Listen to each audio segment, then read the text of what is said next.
Okay, I guess we can get started now. So good afternoon, everyone. We're excited to welcome you to Ignite Fair's 2022 Canadian University panel. My name is Helen and I'm one of the co-chairs for Ignite Fair, and I'll be one of your MCs today.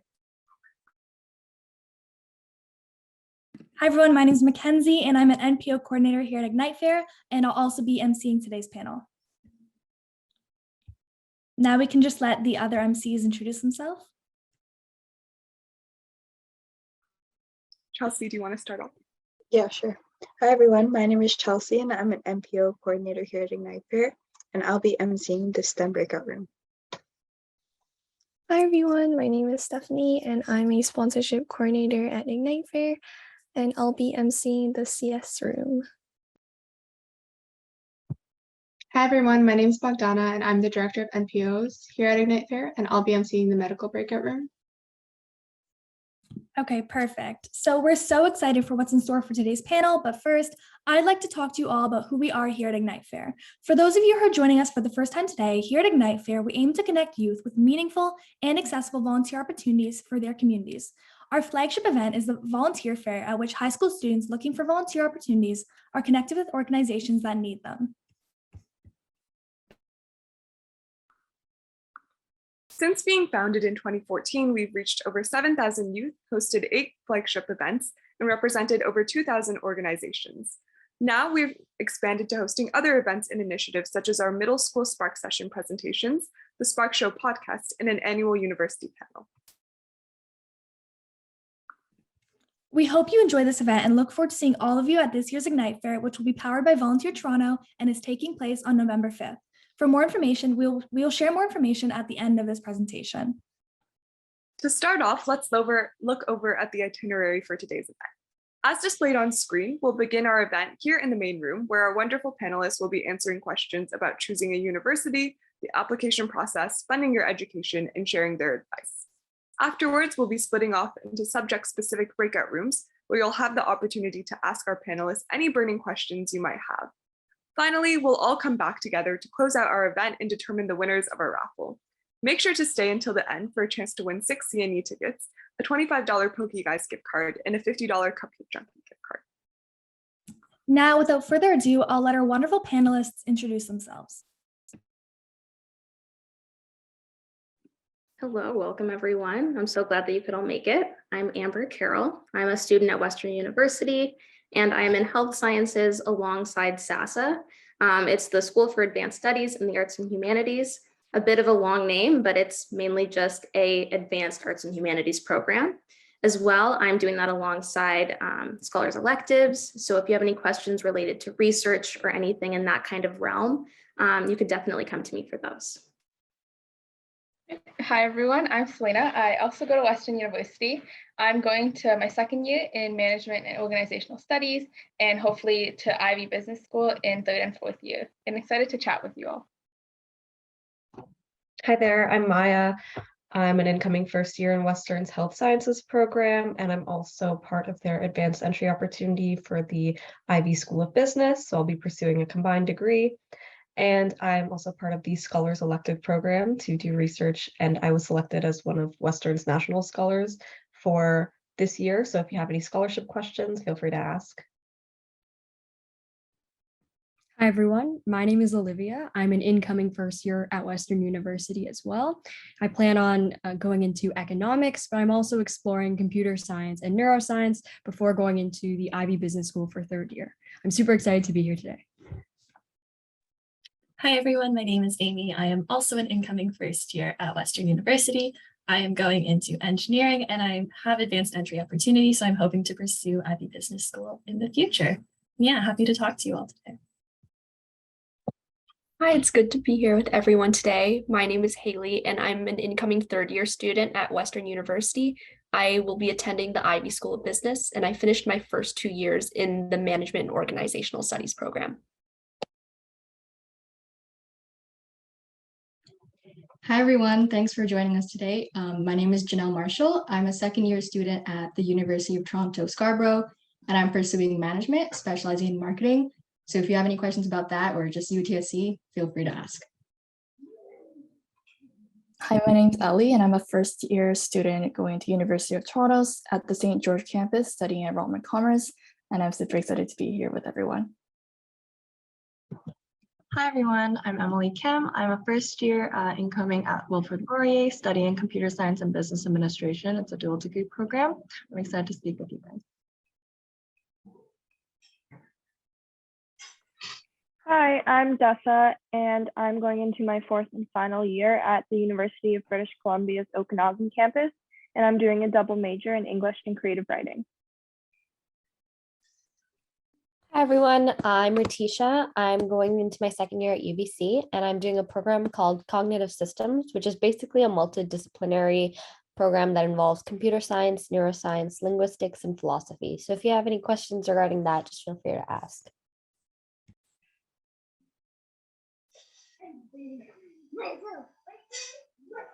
Hi everyone, welcome. My name is Jolene Bristow and I am a fourth year student at McGill University. I'm studying cognitive science with a minor in economics. So if you have any questions with McGill, just feel free to ask. Hi everyone, my name is Christine and I'm going to my second year studying microbiology and immunology at McGill University. And feel free to ask me any questions about medical research or neurology research in specific. And it's really nice to meet you all. Hi everyone, my name is Rodney. And so I did 3 years of undergrad studies at Western University in Western's Bachelor of Medical Sciences program. And right now I'm attending McMaster University in my first year of medicine. Nice to meet you.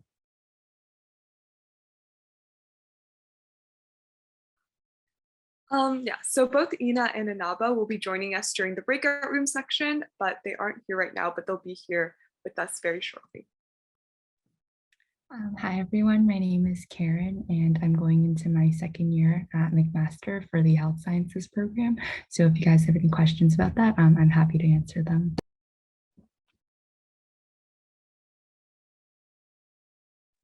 Hi everyone, I'm Christina and I'm going into my fourth year out of 5 in health sciences at the University of Waterloo with co-op. Hi everyone, my name is Sarah and I'm an incoming first year at the University of Waterloo for computer science. I graduated high school a year early and I'm also one of the 2022 Schulich Leader recipients. So if you have any questions about any of those, feel free to ask. Hey everyone, I'm Felix. I'm also an incoming student at Waterloo and I'm pursuing a double major in finance and computing.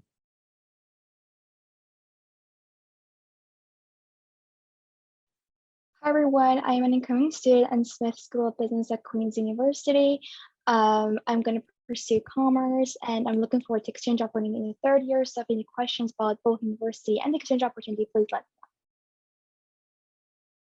know. Hey guys, it's awesome to see you all here today. And my name is Gleb. I'm going into my second year of biomedical engineering at Toronto Metropolitan University, which was formerly Ryerson University.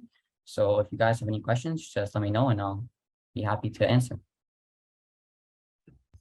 Hello, everyone. My name is Shu, and I'm going to be entering my third year of biomedical sciences at the University of Calgary. And I'm also a 2020 Schulich Leader recipient, and I do research on the side. So if you have any questions related to scholarships, research, or health sciences, feel free to reach out.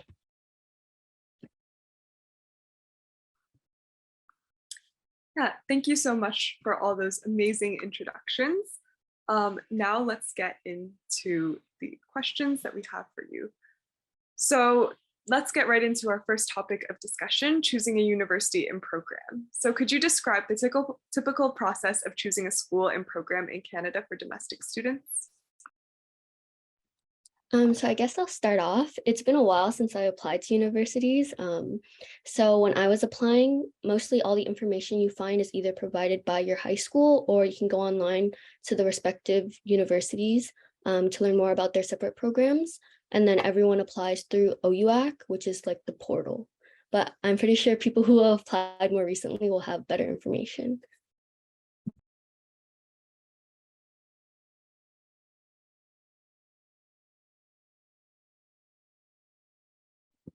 I guess I can go next to answer that question. Well, I'd say that the whole process generally starts from childhood, like from the questions of who you want to be when you grow up, or what do you want to do when you're older. So over time, you kind of form an opinion of what you want to do, like either it's medicine or anything else, just doesn't matter. And once you enter high school, that's usually when students start to dive into the details more, kind of like, oh, like what specific job do I want to do in this field that interests me? Like if I have many fields that interest me, then which one should I choose? And once you choose something, like it doesn't have to be super specific, because there's also many people who don't really know what they want to do after high school, and that's completely normal. But if you do have an idea, then you would generally search up online, like, oh, I'm interested in becoming, let's say, a software engineer. Then what do I have to do for that? Then you look at different requirements. For example, if you want to become a professional, software engineer at Silicon Valley, then you need to get a bachelor's in engineering or something of that sort. So you'd first look at the different requirements for the education, and then you look at different programs, whether that be on different websites or this thing called eInfo Ontario. Very useful, by the way. It's a little portal that lets you see all the programs in Ontario and different universities, and gives you the requirements for it. So kind of over time, you start to think about what the requirements are, where you want to be. And based on those factors, you kind of choose, like, if I want to be close to home, if I want to be far away from home. So that's the beauty of it. You have lots of options, and you have time to choose. So it's okay if you don't know what to do right now. Oh yeah, I can drop it in the chat. Also, I wanted to add to that question. So make sure you make your research based on the university's website, like what opportunities each program provide you with. For example, if they have exchange, or if they have like an opportunity for you, for example, to like do dual degree or anything like that. Because like it depends on like what you want to pursue later on. But again, you don't have to like choose right now what you want to do. Just like make sure you know what are the pros and cons for you, especially when you go to like different programs. And like make sure to go to tours and online events, because those are really like great opportunity to get to know the people that like actually study there, or like kind of if you have LinkedIn, make it LinkedIn to like connect with students there. And yeah, be through and like kind of go through your tuition and like everything that you think might be important for you to know beforehand. I think something else that I wanted to add as well is that some people want to choose like a school. So it's like, you think you would fit in with the community of a school, or there's a certain environment that you want to be in. And the program is more secondary because it's that environment or that network that you think will help you grow. And then other people are more looking at a program. If you know that you want to become something and one program gives you the best opportunities to do it, look at all the schools. Which school has the top rated program? For example, my cousin went to Trent University because she wanted to do forensic sciences. They have the best program for that. Even though the school might not be the best in Canada or what you would consider, it has the best program for what she was looking for. So something that, I had to think about a lot was my parents went to Waterloo. So I've assumed I would go to Waterloo since middle school. I'm currently going to Western. So there was a lot of consideration where it's like, is that what I want to do, or is it just something I thought I wanted to do? So you have to look at those pros and cons, as Saba just mentioned, and think about what program is going to give you the best opportunities to become who you want to be. It doesn't necessarily have to be a career. Look at what will make you the person that you also want to be.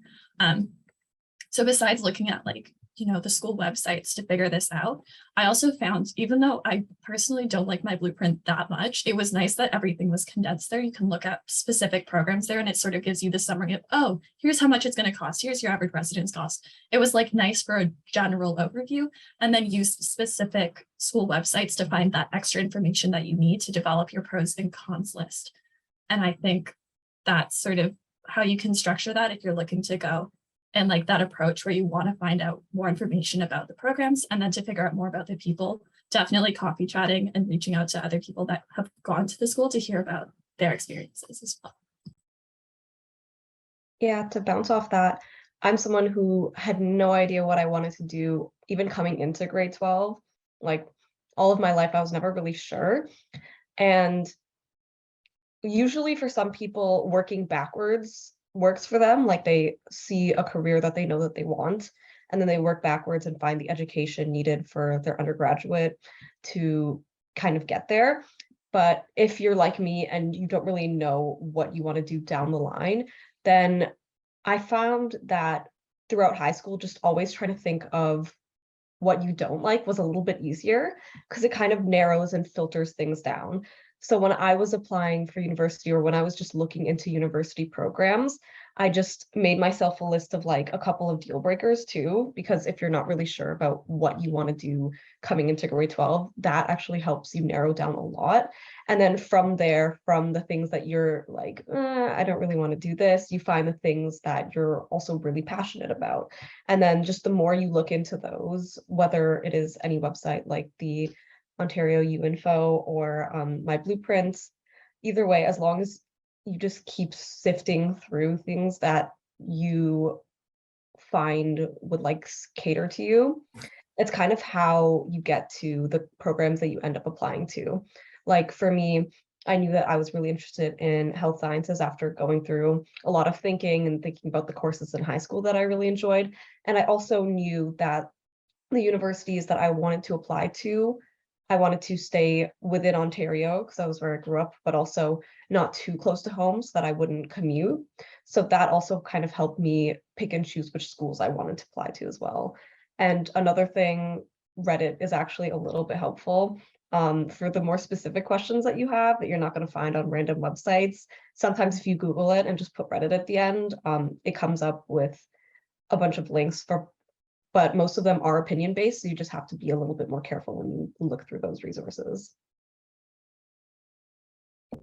And also, just want to add one more thing. So if you have any questions about universities or specific programs, don't be afraid to reach out to people who are currently in university or upper year students, like in high school, just because they're going through it right now and they may have the answers to the questions that other people don't have. So don't be shy to do that. Following up, the thing about Canada is there really is no bad university just because it's all so regulated. You're no matter where you go, you're getting a top quality of education. When I'm working my summer internships, even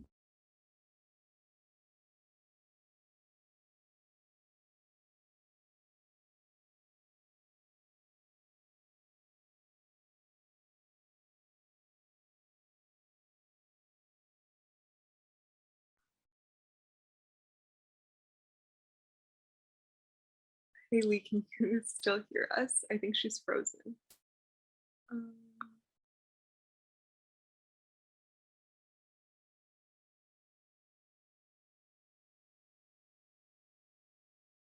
Okay, I guess if anybody else has anything to add or continue, we can do that in the meantime, and then hopefully she reconnects soon. I guess to build off of what she was saying initially, I'm not sure if this was her point, but she was talking about the different universities. So obviously Canada, like all the universities are amazing. It's just about finding the university that fits you the best and which ones have the opportunities that you're actually interested in. So let's say like, okay, you want to go into software engineering. And like everyone knows that, oh, Waterloo is the best for engineering, computer science, whatever.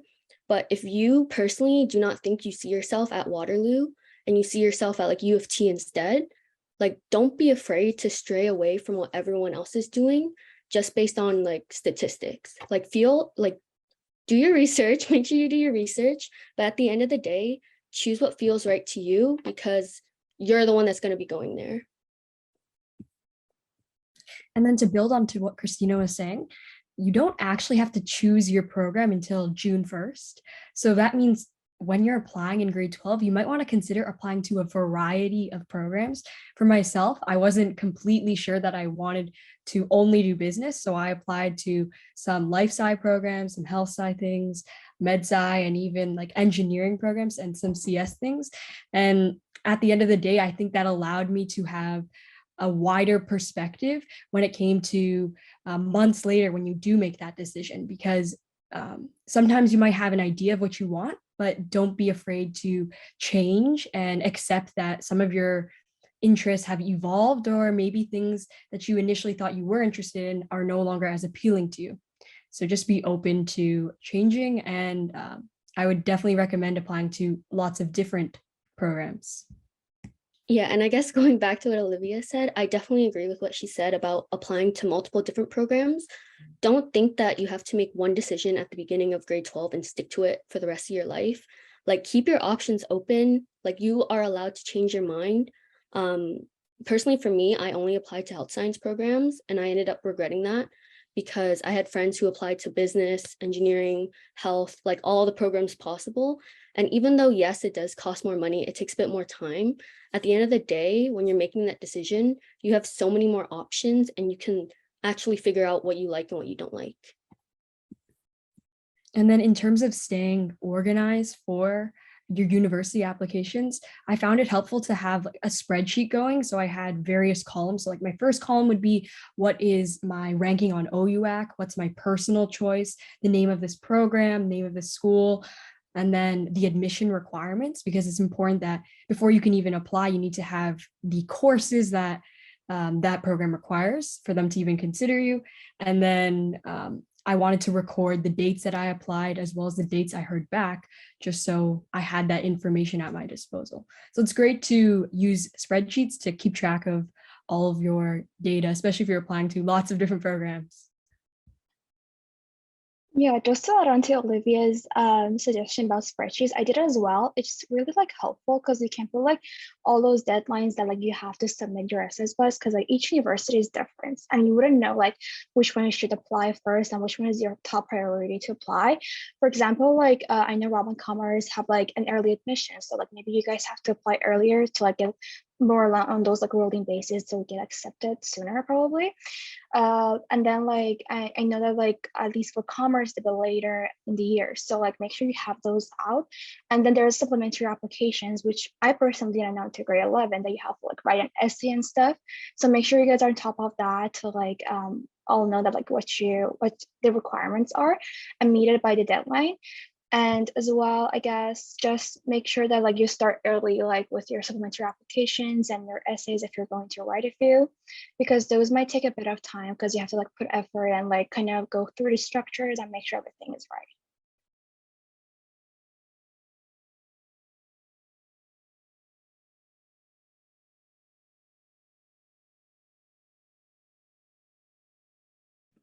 Awesome. If there's nothing else to add, we can probably move on to the next topic. Oh, I guess I would add one more thing because no one really mentioned it.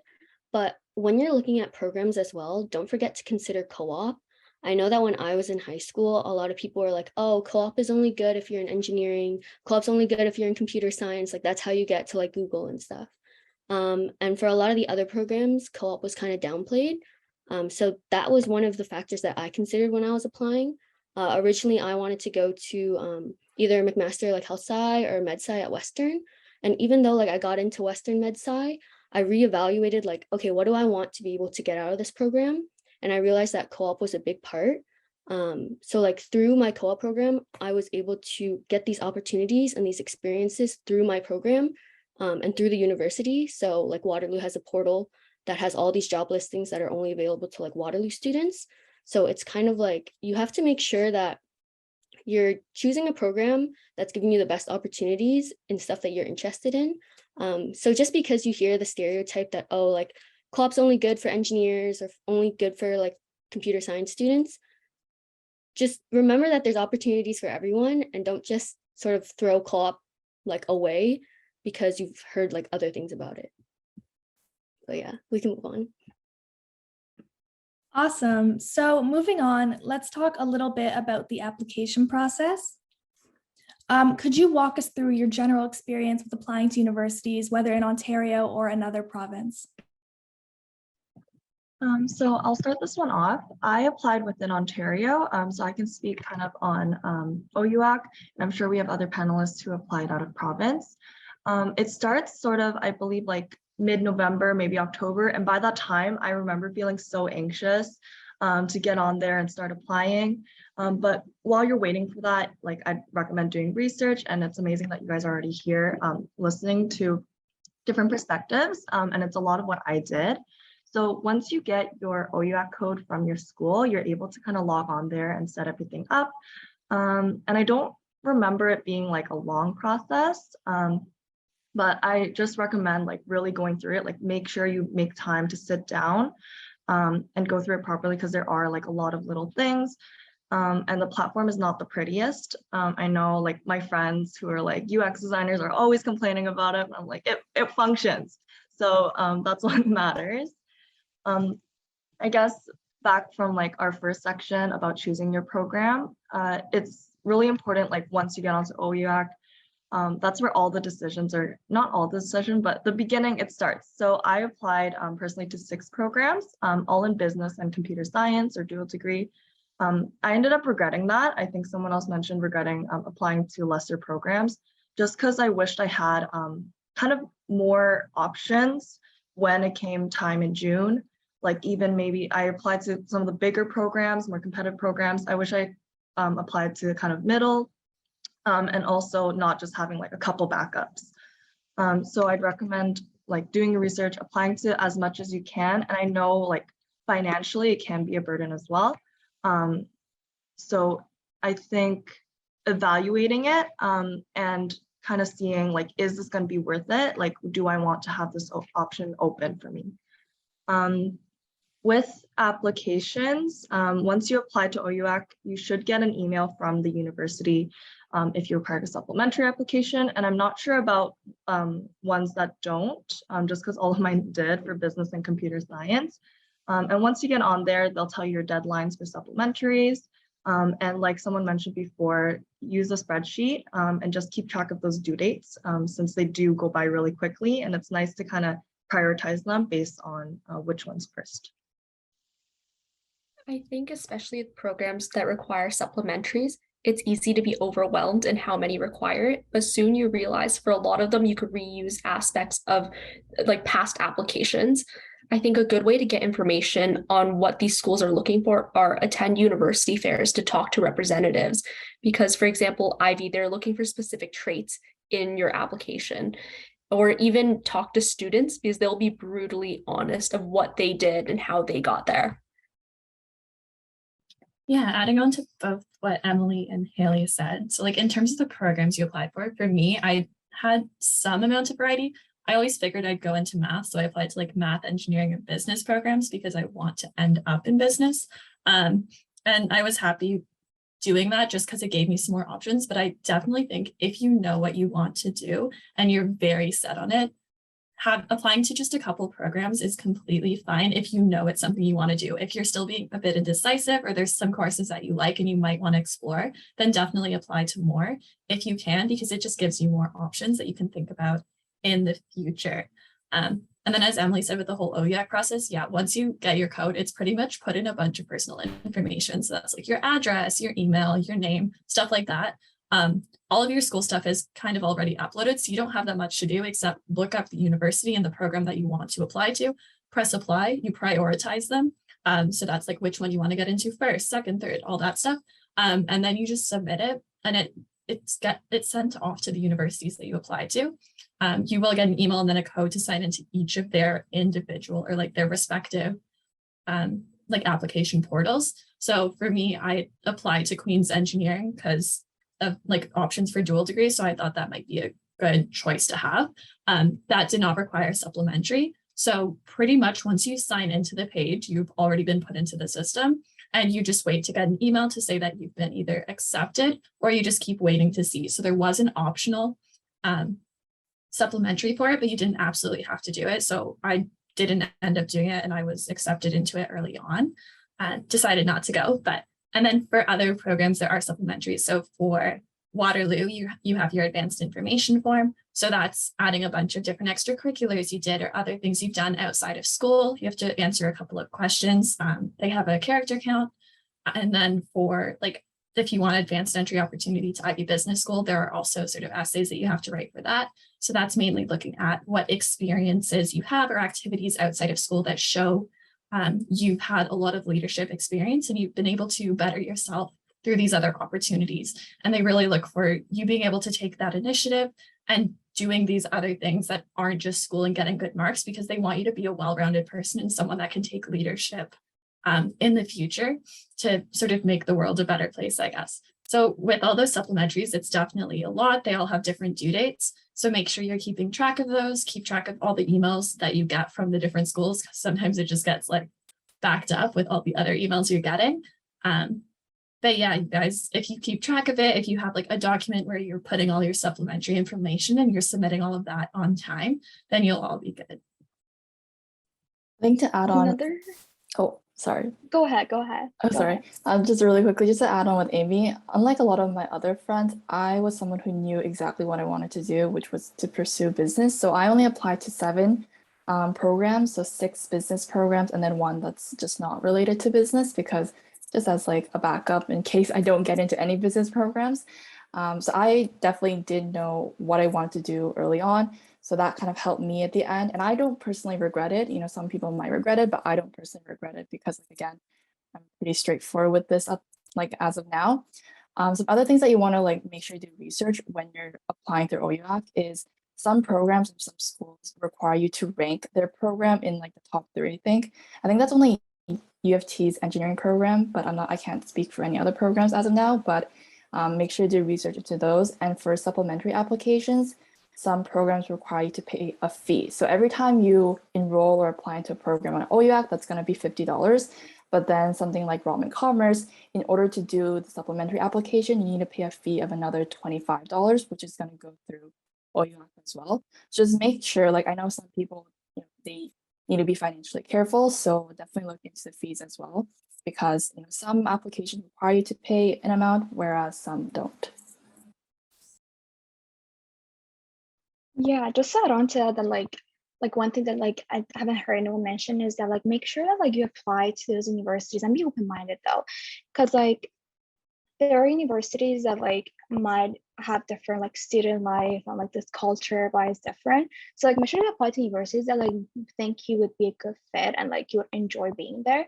Because it's not only like you being able to kind of study there and like kind of what you care is only like academics, because that's not it. Because once you're in, you'll see how important it is that you get the support and like you get the all those like opportunities that you can get like across your social life. So make sure you guys kind of consider those things as well as you go, and like ask those like students at those universities, because that's also important. Sometimes they tell you some stuff that like you wouldn't know from just reading Reddit or like kind of asking academic advisors, because of those people just like go over the logistics of application and like how you can actually like study there and be successful, but also like that support I guess really important.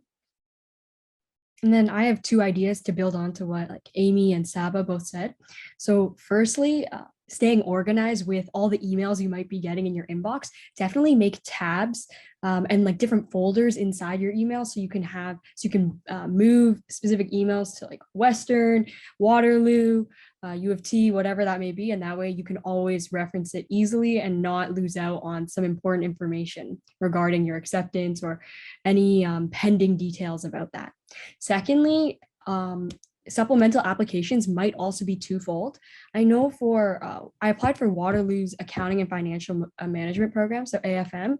They had like a different AIF than the other students for like CS and engineering, and they also had a video interview and a character assessment. So be aware that there might be multiple rounds of like additional elements you have to complete in order to have your application go through. So just stay on top of that. And like Haley mentioned earlier, don't be afraid to reuse some of that content, because it's truly, it's what you've done, what you've poured effort into doing. So don't worry about having to like reword some of that information from one application to reuse it for another, and you'll be successful. I'll answer the question in the chat quickly. The standard fee for OUAC, unfortunately, it doesn't apply to each school. So if I apply to Western and I apply to a criminology program as well as a business program, that's $50 each. So it's not one Western $50, it's 2 separate transactions.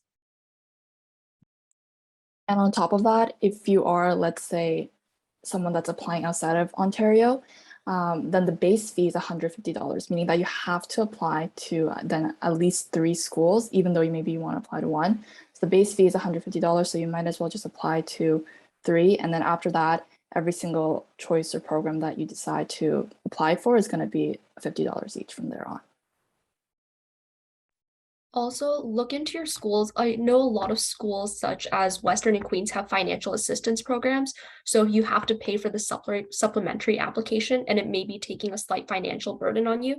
100% reach out to those schools, see what resources they have to help you out with that and possibly get it waived. And yeah, just quickly adding on to what Haley was saying is that when you are applying to schools, make sure to put out your applications as early as possible, just because a lot of schools have major entrance awards that are that you'll only be eligible for if you meet that certain like cutoff date or deadline that they have. And it's usually in the winter sometime, but it depends, it varies per school. So just be mindful of that when you are applying, because it's a lot of free money that you can just have based on like your high school experiences. So there's that. And then the second thing I just wanted to quickly touch on as well is that if you are considering applying outside of Ontario, let's say Alberta, for Alberta's application portal, it's called Apply Alberta. And you'll be eligible to apply to all the universities through that portal. And most universities in Alberta, I don't believe they have a supplementary application.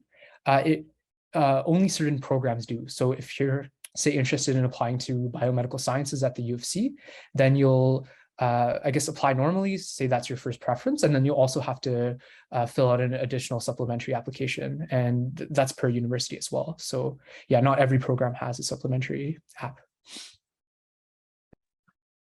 I just wanted to add with applying, there are some universities that restrict the number of programs you can apply to within their university. I believe it's by campus or by department. Just remember to look into that, because I remember like being mind-boggled that this was a thing. I just want to briefly go back to what Olivia mentioned about like Waterloo's process. So I applied to systems design engineering at Waterloo alongside 2 other math programs. So with those, the AAF is a required part. So that's your advanced information form. It's their sort of supplementary application system.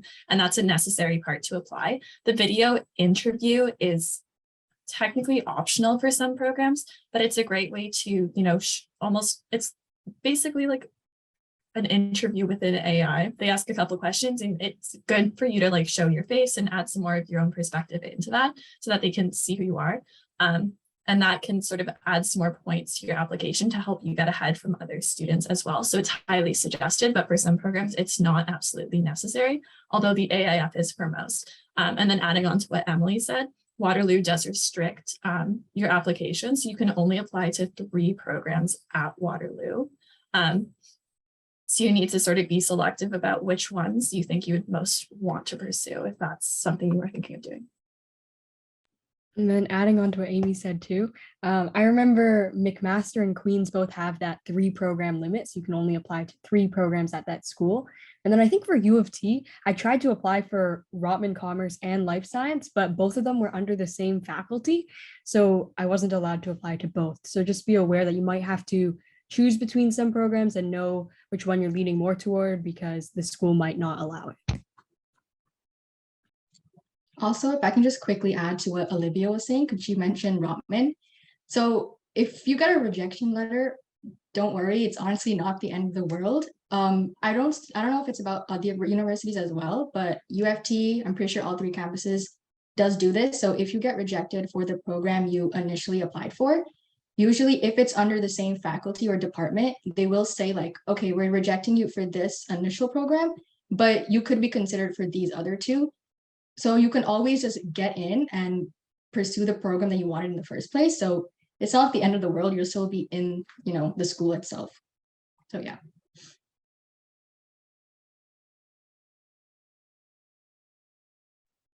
I guess I could add on to the supplemental applications part.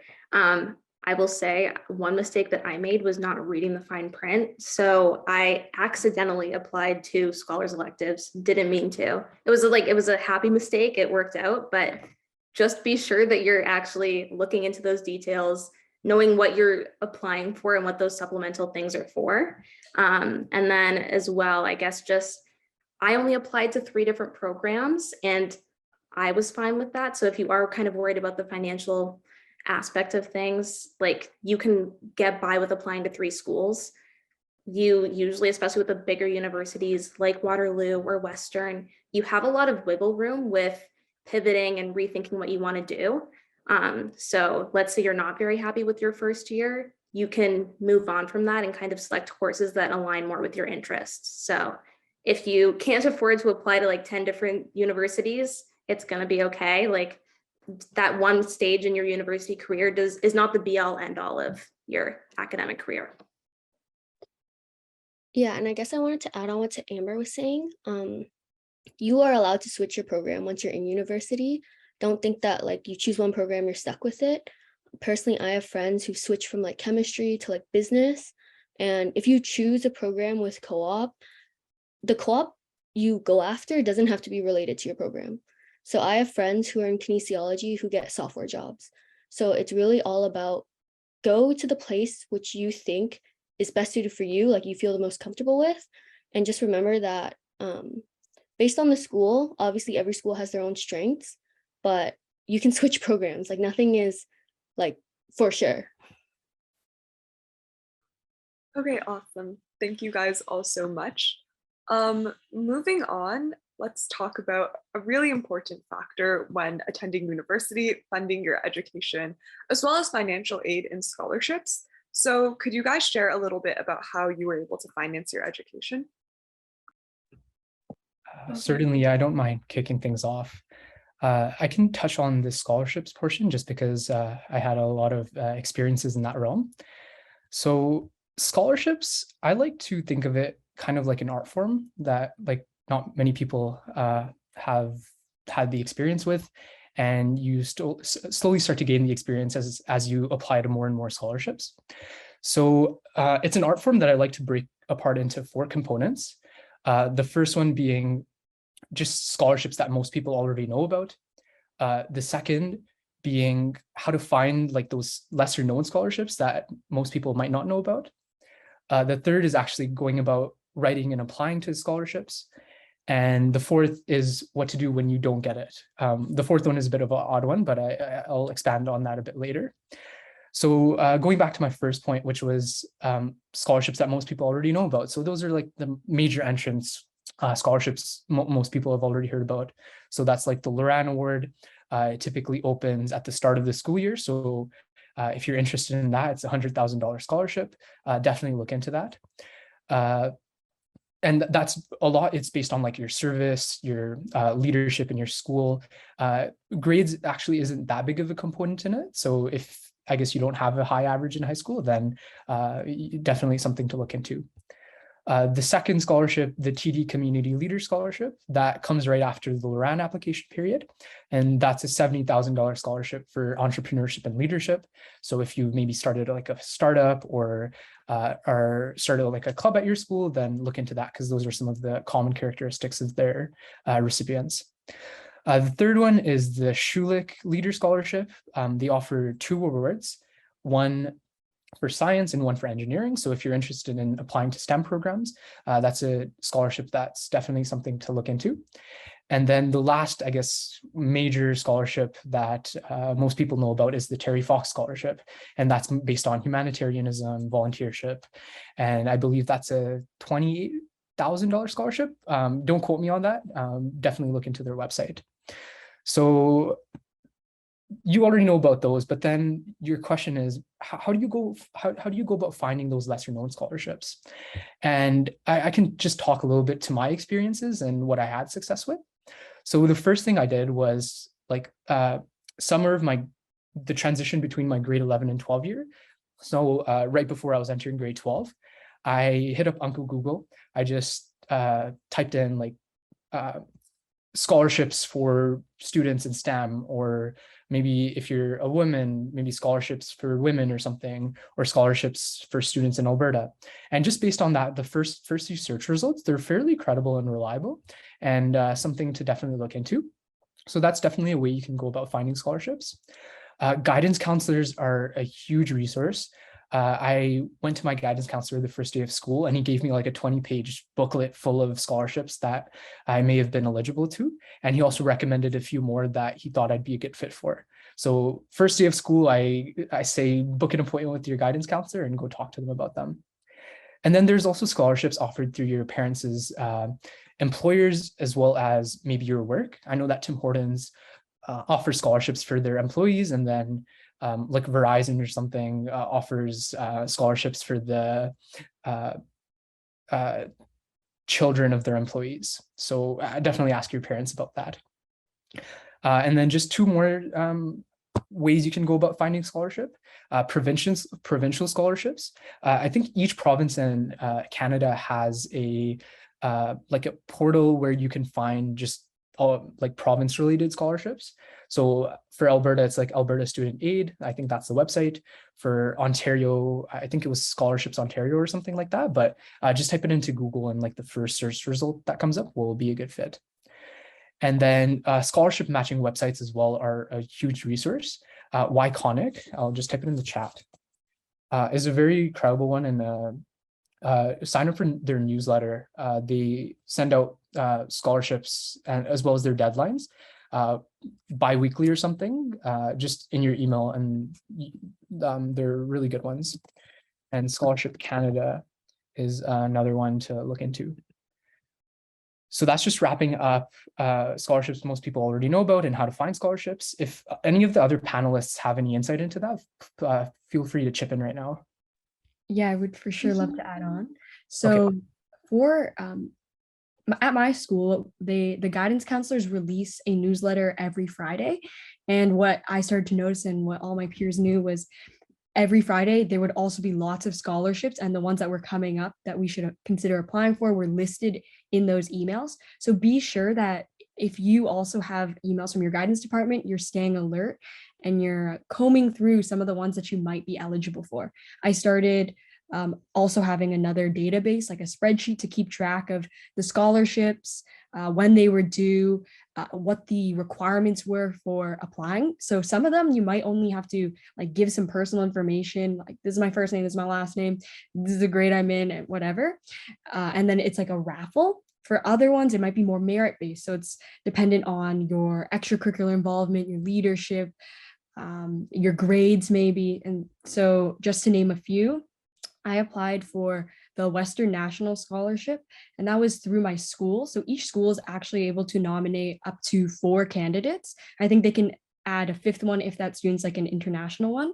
But through the school, they nominated me, and then I was able to go through, like once it went through the school, like the university, I went through a couple more rounds of, they read my application and then they interviewed me.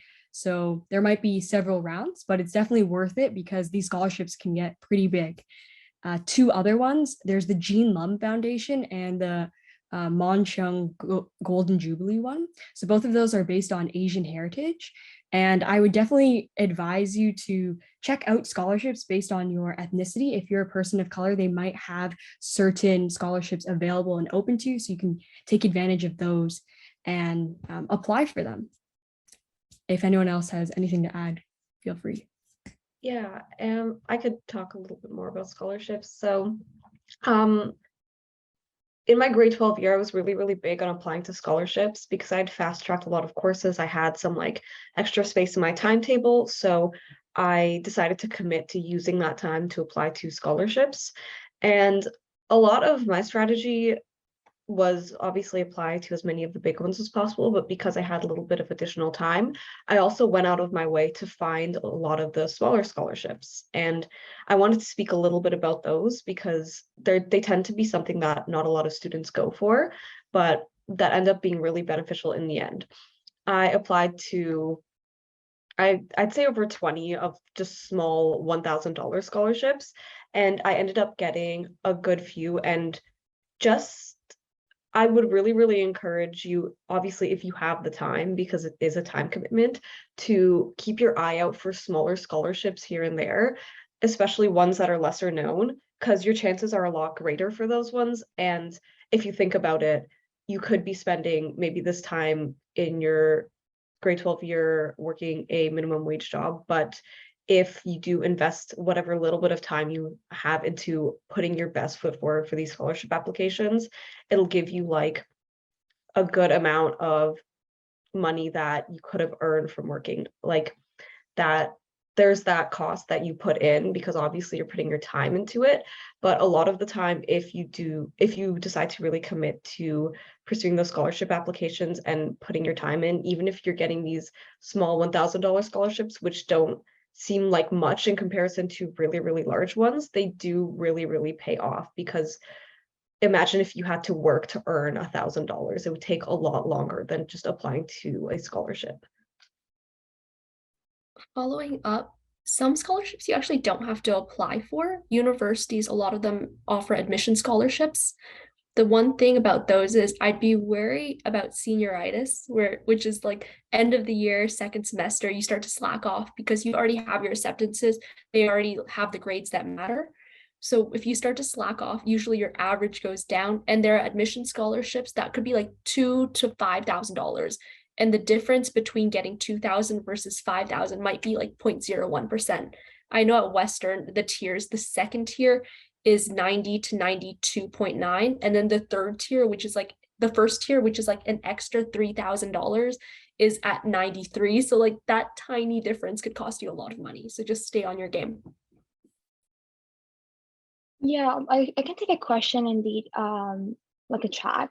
So like in terms of scholarships, so you should try to like I'm not putting any pressures though, but try to like do a few like of your big commitments, like involvements and some leadership wise, like before grade 12, or at least like in the first semester of grade 12, so that you can apply to those scholarships that deadlines are like in the first semester. Because like scholarships are like different. Is they're not like universities that you can have to apply like, I don't know, like in the fall, and then like the response comes like in winter. No, but like they're like spread out throughout the year, and they can be like for different like age groups. So it's not something that like it's for a university, but like it's something that like you should try to start applying. Even like some people apply in grade 11, so try to apply as soon as you can. And then I have a few scholarship like websites I can like show you guys. There is one that's Granny. If you guys are really committed to like applying to university and you want to like invest in like 1.5K to like get that interview, and then like because they do an interview to see like if you're committed to scholarships. There is like a website that like gathers all those scholarships that you can apply to, like from different resources. So it's a good resource if you are committed, because you have to like pay a bit to like kind of subscribe to that website. But I can share with you guys if you're actually committed to that. And then there's also like banks, for example, TD, RBC, they do like their own scholarships as well. So if you guys do ever want to like apply to those, that would be cool, because like if your parents are like from the bank or something, that might be like a good point for you to like add in your application. You can also share that one here as well. And Scholarships Canada also allows you to create a person profile to like find potential scholarships and bursary matches that I can also like share here. But there are also like tons of resources online if you guys search for. It's just a matter of putting the time and effort to actually like look for those stuff. And there are like tons of scholarships that go unclaimed each year. So make sure to like, if you want a few, to like apply a few. And like, again, is there like university supplemental applications? You can just like use your old, I guess, essays, or like, I guess, like anything that you wrote for like your future scholarships. And just going back to, I guess, my four components of applying to scholarships, just touching on the last two, which is the actual act of writing the scholarship, which many people aren't too familiar with. And what really helps is maybe reaching out to somebody who you know might have won it, and maybe they can guide you. But I can quickly just list a few things that, like just a few surface level points that have helped me. And that's really just how can you make your application stand out? And I think one of the biggest tips that I was given is to tell your story, which is something that not a lot of people do. And that's really just not to list out what's on your resume in like bullet point form, but to actually try to tie in all of those different experiences that you have on your resume, and touching on maybe what's led you to where you are, why you're doing the different things that you're doing, and maybe where you see yourself in the future. So if you're able to tie in those different things and all of those different past experiences, that'll definitely make your application stand out. And then just the last thing I wanted to touch on is that when you don't get it, because the fact is the majority of scholarships you're going to apply for, you're not going to get them. At least that was my experience, and a lot of other major scholarship recipients that I've talked to, is just to not feel discouraged, because it's not going to be the end of the world. There's so many scholarships out there. So just have the right mindset and keep applying.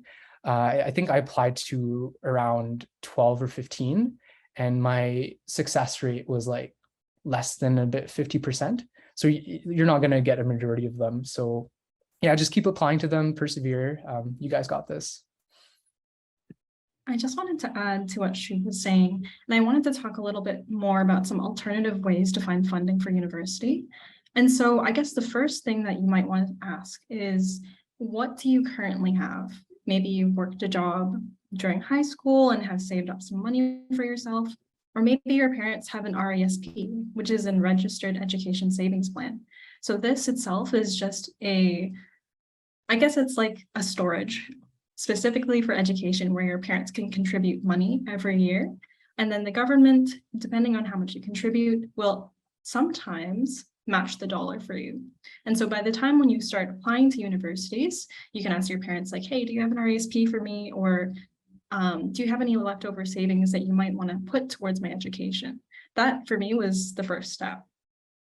When you actually start applying to universities, I know we talked a little bit about the financial aid that the university itself offers. So of course, we talked extensively about the scholarships, but there's also specific universities, or I think a couple of universities does this actually, where you can tell them what your financial status is. How much are your parents making? How much are your family's debts? And from that information, you may be eligible to get grants or loans from the university to fund your education. Another good resource is OSAP. And I know we can talk a little bit more in depth about this, but basically OSAP is a government grant, or a government assistant program to help you pay for university, which can consist of both loans and grants. Loans is basically money that you have to pay back after you graduate. There is a 6-month grace period before you actually have to start paying, and grants itself are just free money basically. To actually start applying for OSAP, I would recommend having your parents' tax information before you apply, maybe figuring out how much money you gathered throughout the summer if you were working a part-time job, and even any extracurriculars that you did within the summer or within grade 12, to just tell them about you as a student and how much you might require in terms of financing your education. And I guess the last point that I would like to add is there are many lifestyle choices that you can take to help you, I guess, build your bank. That's how I like to put it. And so one of the best tips that I have for you is you guys can start budgeting pretty early. Like there's many resources, there's many apps and I guess books that you can read on to help you figure out like, what does it mean to budget? What does it mean to be financially literate? These are the things that you might need to build on when you start actually going through the years of university, because I mean, university and college is pretty expensive. And so just these little lifestyle changes, like maybe you can budget $100 for your groceries every month or every week. It's honestly up to you and how you live your lifestyle. But I just wanted to add that on because there are many, many ways for you guys to get money aside from scholarships. Awesome. Now let's move on to talk a little bit about university life. So how did external factors such as COVID, extracurriculars, high school courses affect your university life? Yeah, I can get us started on that. Just really quickly wanted to build on the last point. I think, yeah, like I first year had my parents support me with university, and then going into second year, they were like, okay, it's all on you now. So it's really important to have those conversations with your parents early on, start budgeting, gain that financial literacy. So you're not in the middle of university trying to navigate your classes and then also that. In terms of, I guess, transitioning from COVID to back to normal while also doing the transition from high school to university. I think one thing that's really important regardless of situation is just doing things to gain independence. You're going to be going from having your parents to support you to kind of doing things on your own. And a really great way to start is just taking steps to do things independently, whether that be doing your own chores, which a lot of people do not do before university, folding your own laundry, learning to clean a kitchen, learning to do all of those things. It seems kind of stupid, but honestly, like take the time that you need to take when you're living with your parents to do those things if you don't already. Another one would be, if you can, I would highly recommend working part-time. This is a great way to build your financial literacy, understand how budgeting works, and also the value of your work and how hard you're willing to work for certain things. It really helps you understand this is how much this thing is actually worth and whether you want to spend your money on that or not realistically. So those are great ways to start. And then, yeah, in terms of COVID, I think it was honestly pretty nice to be starting university after kind of having that situation.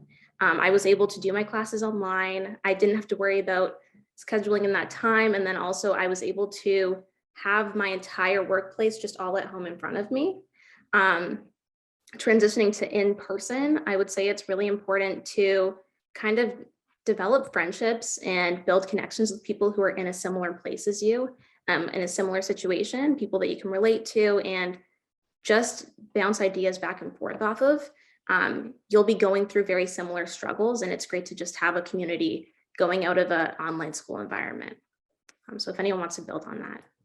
One thing to add on to that, I would also say is like transitioning to in-person, there are going to be classes that aren't recorded lectures anymore or online. So it's really important to like manage your time wisely, because if you don't attend those classes, for example, and if it's something important, then you're going to miss out on something. So like Amber was saying earlier, like it's important to develop friendships, and also like most importantly, like sometimes working smart is going to help you more than working hard.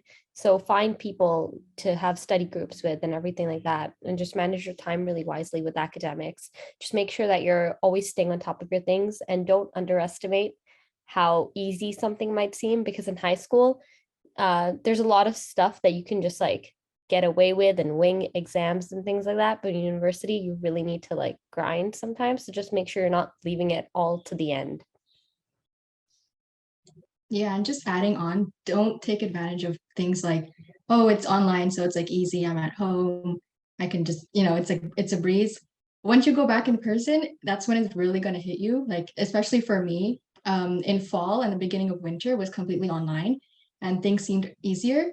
And then my first in-person exam was calculus, and it was crazy. Like, a lot of us were not prepared. It just hit us really hard. So I think even though you are online, practice the stuff and pretend to take quizzes, like pretend you're literally in an exam and do the stuff, try to prepare ahead of time. Because once you do it, it's not always the best. So yeah, just prepare, take advantage of the time that you are at home.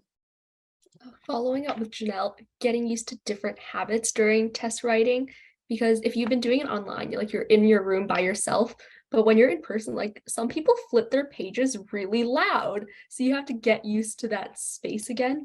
And also now that we're in person, you have the luxury of seeing your peers, seeing your profs. So 100% like sit next to new people, meet new people, talk to them, ask them to hang out after. Everyone's in this new experience as well. Along with that, talk to your profs. If you genuinely have a question, or if you just want to get to know your prof, go to office hours. They're there for a reason, and a lot of them just sit there with an open door and no students there. So it's a great way to get to know them and to figure out what you could do to succeed in the class. Yeah, so I'd say like, oh, I'm so sorry. You can go. No, go for it. Okay, I was just gonna say, like, tying on to that academic transition, I would say like my biggest tip would be to continue your like high school like study habits. So I know in university, like it's very easy for people to just start focusing on the social life, kind of think things are easy, especially in the beginning when it usually is a lot lighter, and they kind of just, a lot of people end up falling behind. So I think in terms of the academic transition, really try to keep those high school habits. And I also have like a really like handy tool that I use, which is like Google Calendar and Notion. So I like to plan out my week. And even though it seems like a lot like micromanaging or like being too detailed, I do slot in like times to eat, times to like study. But do I realistically follow them? No, but I just like having them there and knowing the things I need to be doing through that day and like how much time to allot to each. And I think in terms of like also just like study tips and like balancing your social life and academic life, definitely like plan out your classes according to a schedule that works for you. So if you know that you're more of like a morning person or more of an evening person, you can choose classes that are in the evenings or in the mornings. And if you also like find that you want to have your weekends, like Fridays off, or Mondays off, or like a longer weekend, you can fully do that as well. I just say like the biggest thing to be aware of is just like don't succumb to peer pressure. Like if everyone's going out and hanging out and socializing and you want to study, like feel free to stay home and study. Like I find at university, like everyone respects your opinions, so you can feel free to like do whatever you like. Yeah, I think those would be my biggest tips. And I think in terms of the other question that was asked of the transition between like COVID and like university, I was pretty lucky in my year that we started off in person and sort of stayed in person all year except for like 2 months in between. But in high school, like my exams, since I did IB, we didn't have the final IB exam, so I just had like 2 months off early. So it didn't really affect me too much. But I found that with the COVID learning experience, a lot of it has to do with more of just like actually setting aside time in your day, like when it's online to do it. So like treat it more like a full-time or like part-time job. So actually set time in your day to actually do it before you forget. Like, yeah. And that's my spiel.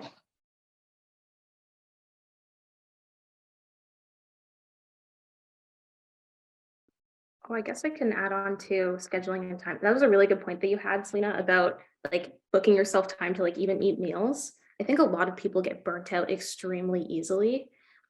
You go through first semester, you're working really hard, and then it hits you like a truck right before exams that like you just cannot work anymore. So yeah, it's really important to take those breaks when you need to. And if you need to schedule them in like an hour or two of your day just to sit back and not do schoolwork, like if that's what you need to do, then do it, because burnout is, I'm sure a lot of people can agree, just like the worst thing about university. So try to avoid that at all costs. Yeah, I think also like in terms of avoiding burnout, getting involved in things kind of outside of like studying and doing actual schoolwork is really important. Like almost all universities have like huge like rec sport programs. So you can go and do something fun like rec dodgeball like every Tuesday night or whatever, and like get your anger out, that kind of thing. And then also all universities have like such great club programs. So whatever you're into, there's definitely going to be a club for it. You can really get involved, and it really helps like de-stress yourself from all the work that you have to do.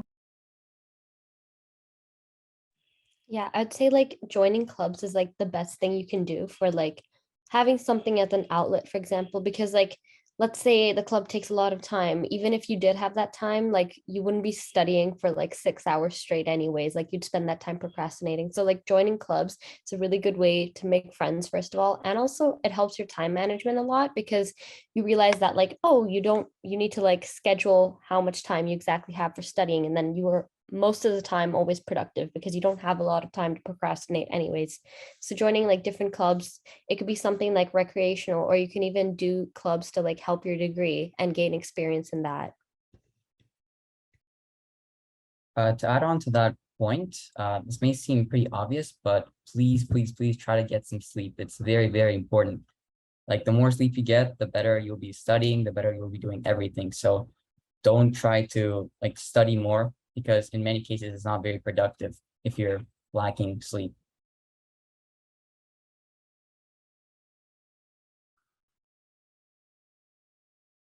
Okay, awesome. If no one has anything else to add, thank you guys all so much for sharing your experience and insight about the process. I'm sure we all learned something new. So now it's time for us to transition into some breakout rooms where our attendees will be asking any questions you may still have. I'll be opening up the breakout rooms in a minute, and our amazing panelists will be separated into breakout rooms by subject, as shown on the screen. So we're going to leave breakout rooms open till about 3:50 just because we started a little bit later. And once they close, we invite you all to rejoin us for our raffle and closing notes. So yeah, I'll be opening up the breakout rooms right now. And you should be able to join whichever.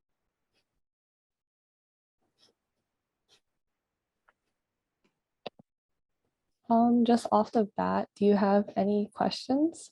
Or I can go to the questions that attendees asked before.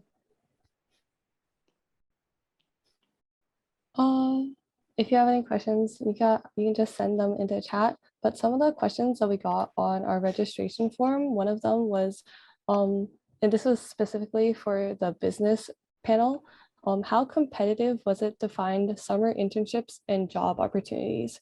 And I don't know if this is during high school and or university, but I think we have a good mix of people. If anyone would like to answer that question. I think my answer is it depends, which is it's probably the worst answer you could ask for. But in first year, I find that most people don't have internships. There are the few people who do, and usually they get them through networking, case competitions, family, friends, that sort of thing. But a lot of times first years don't get internships just because your resume will go through the AI and it'll automatically get tossed out because they're looking for upper year students, but it isn't impossible. Once you get to second year, first year, the strategy is more like spray and pray. So you send your resume everywhere and hope somewhere takes you. Second year, you focus a little bit more on like one area, whether it be like marketing, financial planning, like investment banking. And second year, it's not easy. By no means is it easy. Like you're still applying to a good few and you're still putting in that effort coffee chatting, but it's more doable. And then third and fourth year generally becomes more doable. Yeah, I agree. So it's usually in like second year, is when co-op usually starts. So it's either fall, winter, or you can do a little bit like later as in summer. Like me personally, I'm in co-op, so I'm doing it in summer 2023. I think yeah, like Haley said, it's not easy. It's really hard because it is really competitive and there's so many different people who have done so many different things and you might feel like overwhelmed, like, oh, I might may not be good enough. But I think one really important thing is, like someone mentioned it before, doing clubs, doing extracurriculars that are not related to your program is really important. Like I'm doing business, but my first club that I joined at university is like a nonprofit. It's called Humanity First. So it's all about like helping people, and LinkedIn is so important. I did not even care about LinkedIn until university started. I don't know if it's just for business, but well, anybody, but LinkedIn is really important, like especially starting in high school, creating the account and every curricular you do, like posting about it, because that really is like a good network for companies to basically see you if your account is public and they get like a feel of you, like, oh, like she's doing a lot of stuff or they're doing a lot of stuff and we can consider them. So it's a great way to just network and let people know who you are. Yeah, just to quickly add on to that, I started my LinkedIn actually in grade 11, which was like pretty early, but like I was going to grade 12, so I kind of knew that like I had to make a LinkedIn because I took a co-op, which I really recommend if you guys can take co-op, take a grade 11, not 12, because not grade 12, it doesn't count for somehow. I don't know why, but take grade 11, and for sure I kind of use that as an opportunity to like learn how to use LinkedIn and like reach out to like businesses. Don't like reach out to like big businesses because obviously those businesses are like looking for like university students. Like reach out to startups or like those kind of like businesses to like actually help you to like get a co-op, because that way you actually see how your future like will look like in that kind of area in case you ever want to like work in that industry. So like I think it's a great way to, even in high school, to start looking for those stuff. So just quickly wanted to add on to that one. Yeah, just to add on to that really quickly. So I agree with the point previously mentioned about the clubs and experiences. And I'd say my like next biggest tip would be like utilize every opportunity that you can get, even the ones that you're rejected for. So how I got my summer internship like after first year, so this summer, was actually from a business club that I applied to and got rejected for, but I kept like good terms with the interviewer. And then later on, when he posted on LinkedIn again with his current like role, then I applied and was able to like end up getting the job. So I think just like in general, really value the connections you make, especially if you don't have like connections of your own, you know, from like family, relatives or whatever. So really try to like create those connections, because ultimately, like I think as a first year, it is really hard to like stand out, and it's definitely okay if you don't like work over the summer. Like so many people travel, and it makes me jealous while I'm stuck at home working. But definitely, like I think as a first year, what you can do is make yourself different. So I know a lot of my like finance friends, if you're interested in finance, did a lot of like cold emailing, cold outreach, and got like finance jobs with like smaller boutique firms. So definitely like do whatever like you can, but it's also like okay to not get anything. Yeah, that was. Sorry. Sorry, you can go. Okay, so just really quickly, I guess from an incoming first student who has like don't know much about this, but I do know that University of Toronto St. George campus, they don't have any co-op unless you're doing like engineering or CS. So that's kind of unfortunate. But if you're planning to go into RC or Development Commerce, then RC does have their specific RC portal where you can apply for internships, and there's like specific employers that host events and are actually looking for people. So instead of you actually just scattering your resume yourself, we do have that RC portal, so you can just quickly just see what kind of events they're hosting, if they're looking for anyone. So it's not that bad, right? Like, don't think it's like the end of the world if your program doesn't have co-op. I'm pretty sure there's gonna be other portals and other websites from your program that's gonna help you with finding jobs. Something I can't stress enough is applying for jobs that you might not 100% qualify for. I know a job that I had first year, it was asking for a master's student. And I was like, might as well, like I'll give it a shot. And that turned out okay for me. And also be aware of timelines. So I know for some internships like consulting, it starts as early as like October, which is ridiculous. Like I'm just starting my new year and I'm looking for a job for next summer. Or I know my friends in investment banking, they already have their jobs for next summer. So just be aware of that going in, but it definitely isn't impossible to find jobs that are recruiting later on if you don't want to think about it yet. Any other anything else anyone wants to add? I hope I'm not cutting anyone off. I can just quickly add to what Ellie was talking about, like the different sites you can go. So one of them is Project Design, I think, and that's what it's called. They have a lot of great resources. Like I'm interested in real estate, so they do have like a summer internship about real estate, and like just I'm pretty sure they have like a bunch of jobs. So you actually consider that as well if you're not in a co-op program. So that could be really helpful. Yeah, this is really insightful, and I'll try and like keep this in mind. I'm sure anyone who's watching this recording or listening right now will also find this helpful. The next question, kind of bringing it back to like the application or the decision process. How did you guys all like figure out which program and or which school was right for you when applying? Or how did you decide that business or whatever strand within business was what you wanted to pursue? I'm a stereotype. I chose business because I didn't know what I wanted to do, and it was the thing that I hated the least. So that's how I started off. And then looking into universities, it's probably not good. I think in hindsight, I wish I would have picked something with a co-op program because that's so valuable. But I took an approach where I Googled top business schools in Canada.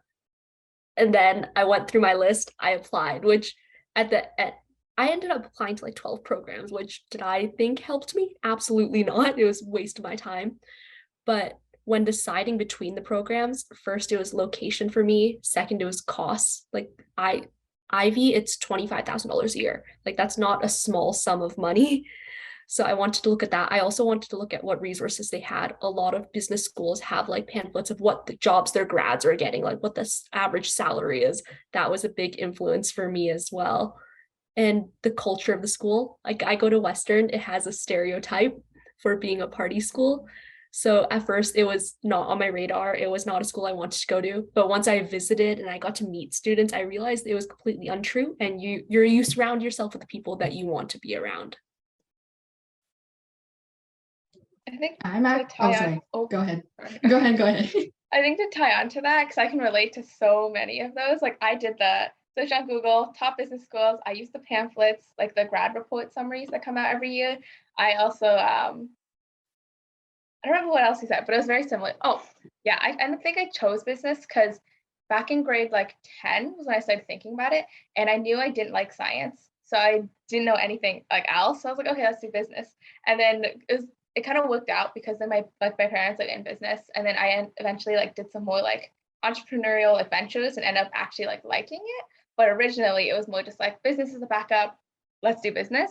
And why I ultimately like chose Western was because I have a twin sister. So like I've had a lot more things to consider in terms of like costs and how we'd like be able to see each other and stuff like that. So we both applied with the exact same rankings to like 5 schools, 6 programs. And it ultimately came to be like, I think I just had more of a bias towards Western because when I was like first looking at the pamphlets, I like consulting. So I looked at the percentages from each school and I saw Western had like the highest percentage. So I liked Western. And then my dad also introduced me to Ivy first. So I liked Ivy there. And then they gave me my offer first. I was like, okay. But it was funny because even though I wanted them, and like, I swear, I wrote my journal. I was like, Ivy is the goal, like whatever. When they gave it to me, I didn't accept them for like 2 months until all my offers came, and then I finally accepted them. But I think the ultimate like deciding factors were like the cost of the program, and like ultimately for me, I think it was more just like the program itself. So in hindsight, like I shouldn't have done this, but I didn't visit any of the campuses like at all. It was also during the COVID year, but I was thinking like in my head, because I knew I didn't have time to visit all of them. I was like, if I don't visit one, I'm not going to visit any. So I didn't visit any of them, and I just based it purely on the program. So I got lucky. They actually like ended up liking Western, but it really could have gone bad. So I think ultimately, like the one thing I would say is like we were pretty lucky that we got a lot of like, you know, scholarships and bursaries and stuff. But if like cost is definitely like a big thing, and I know Western, in compared to like some other schools, might be like more cheap, I would say, with the scholarships, like compared to Queens. But yeah, ultimately, like I think for me, it was mostly the program. Yeah, I think like it's really important to like what you want to do in the future, because I know like most of like IB students, at least, and they have like high percentage in like going to consulting, for example.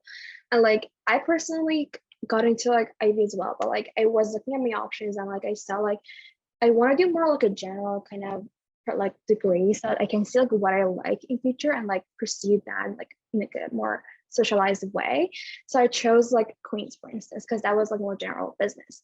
So if you're like looking for that, and like there are like different approaches that like each program teaches and stuff. So like maybe you're interested in more like IB doing like case competitions or like case approach, or like you're looking more like a lecture or a tutorial approach. That's like a different like approach to like each different program.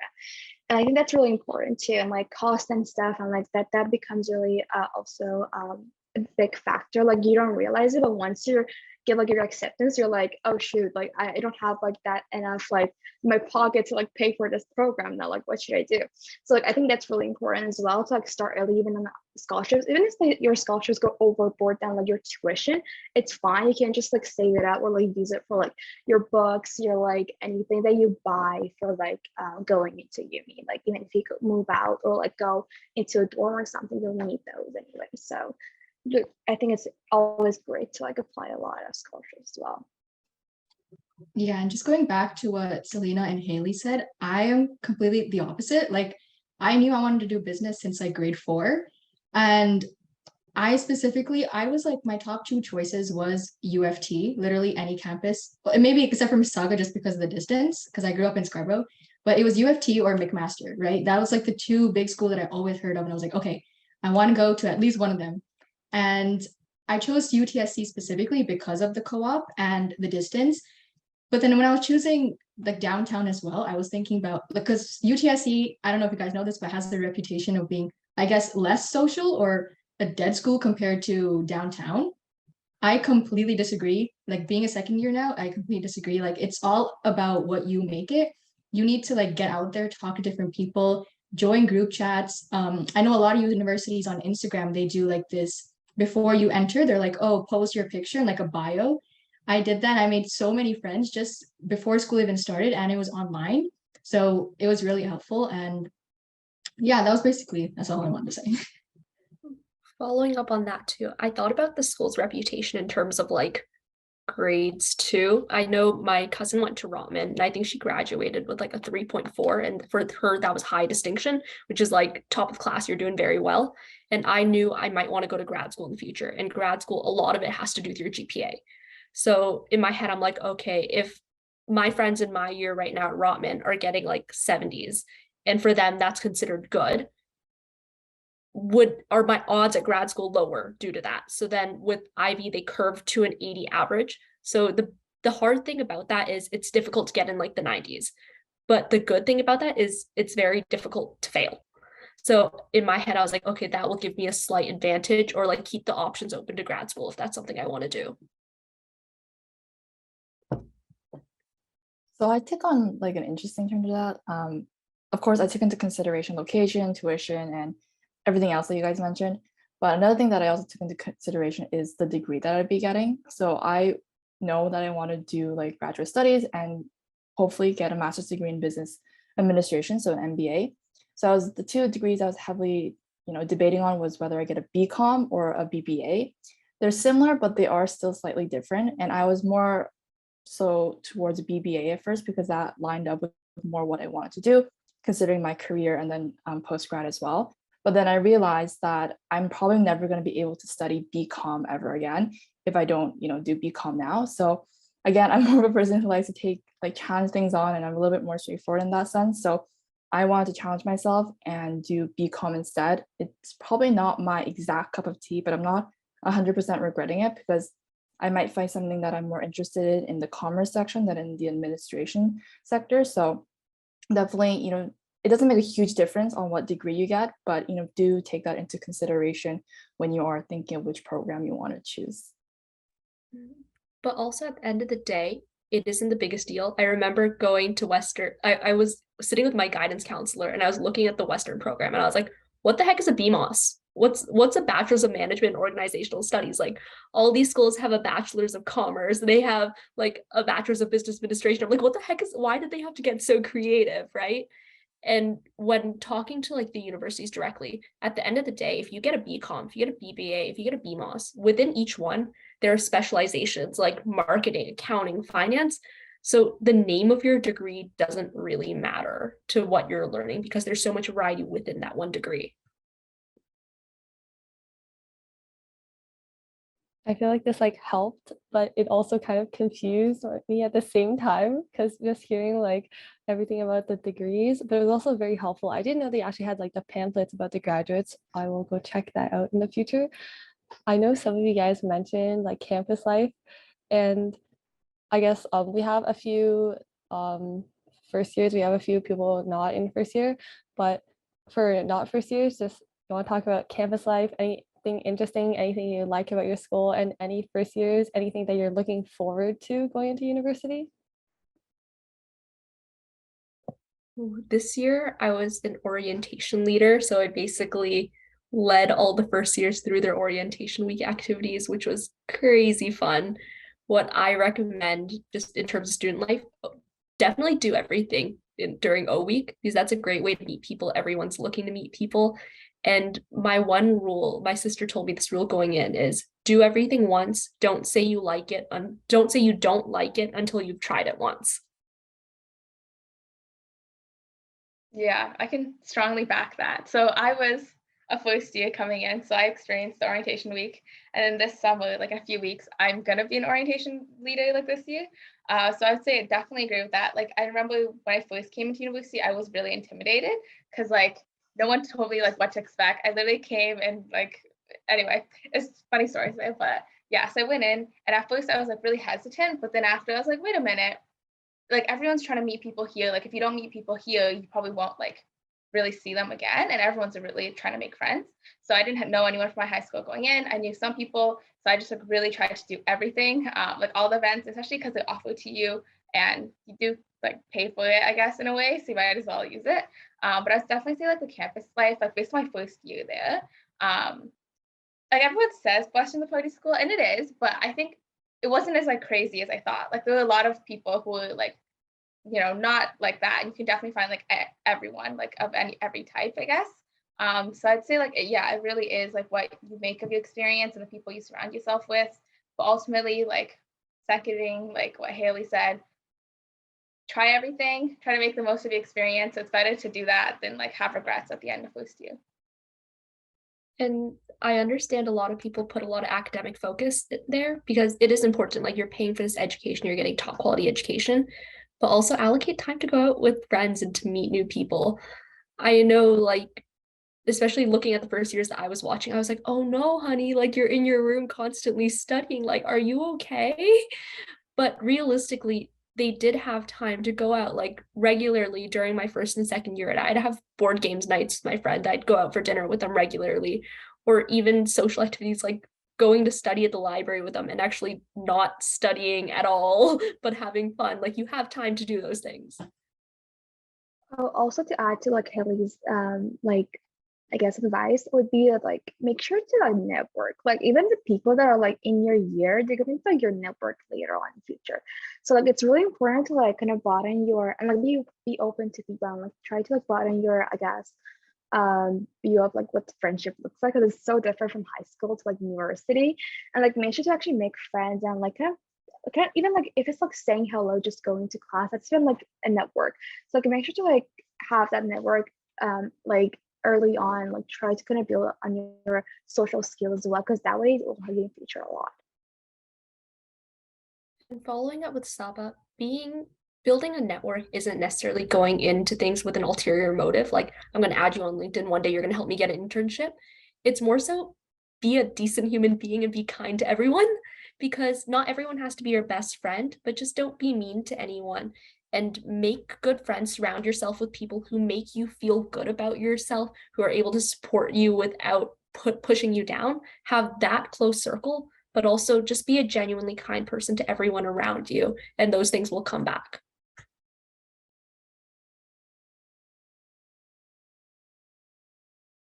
Any final comments on this one? Okay, then just follow you up with the networking.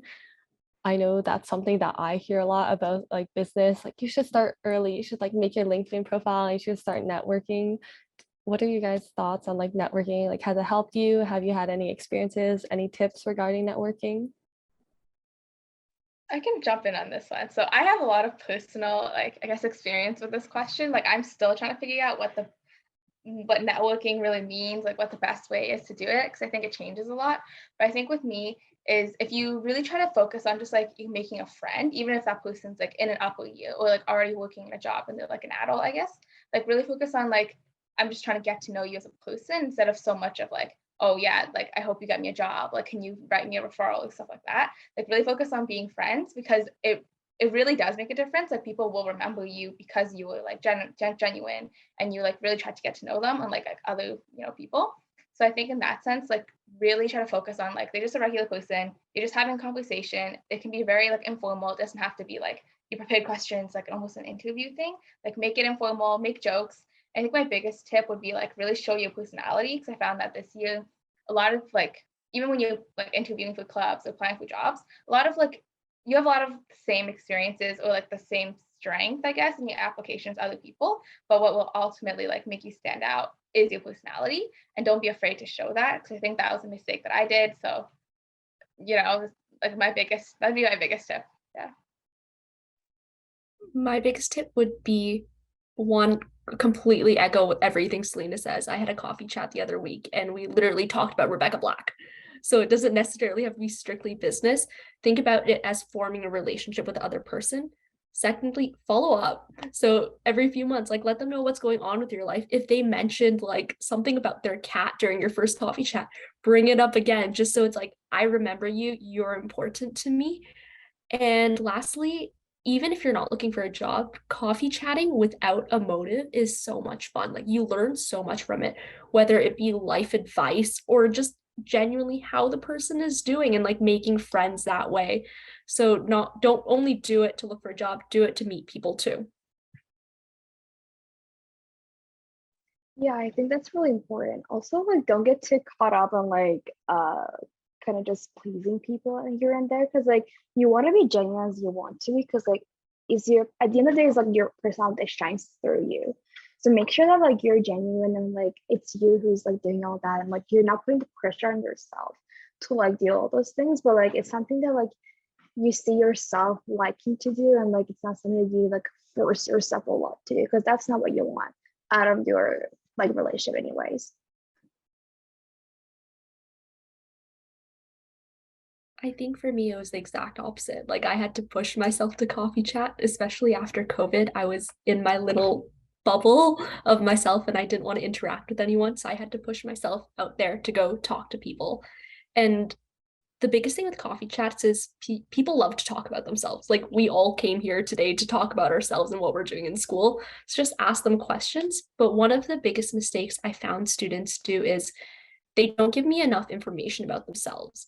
So if I don't know enough about you, I don't know how I could help you, and I don't have something to that for me to resonate on. So I'm not looking at, so after my talk with you, I'm not thinking, oh wow, I really liked that person, I'm going to do what I can to help that person. It's more so like, did I learn anything about that other person? So make sure there's that good balance. I actually like that last point about like telling more about yourself, because I know I've definitely had like coffee chats in the past, and it's like super easy to just like keep asking questions, and sometimes yeah, no, I definitely agree with that. Like I didn't think about that on like the other person's perspective where they might not be learning as much about you. Now I feel like I should be mentioning something about myself. That's okay. This is a university panel. Oh, I don't know if we had that much time, but I have one last question, and this is more regarding like extracurriculars. So whether was in high school or currently in university, what do you think are some extracurriculars, or just like talk about yourself in your extracurriculars, something you enjoy, something you think might have helped you like at school, or something you've met a lot of people through, just on the topic of extracurriculars. So I think I'll jump in really quickly because I know we don't have that much time left, but I like after I graduated high school, since I was in IB and exams got canceled, I ended 2 months early, so I had 4 months of like summer break.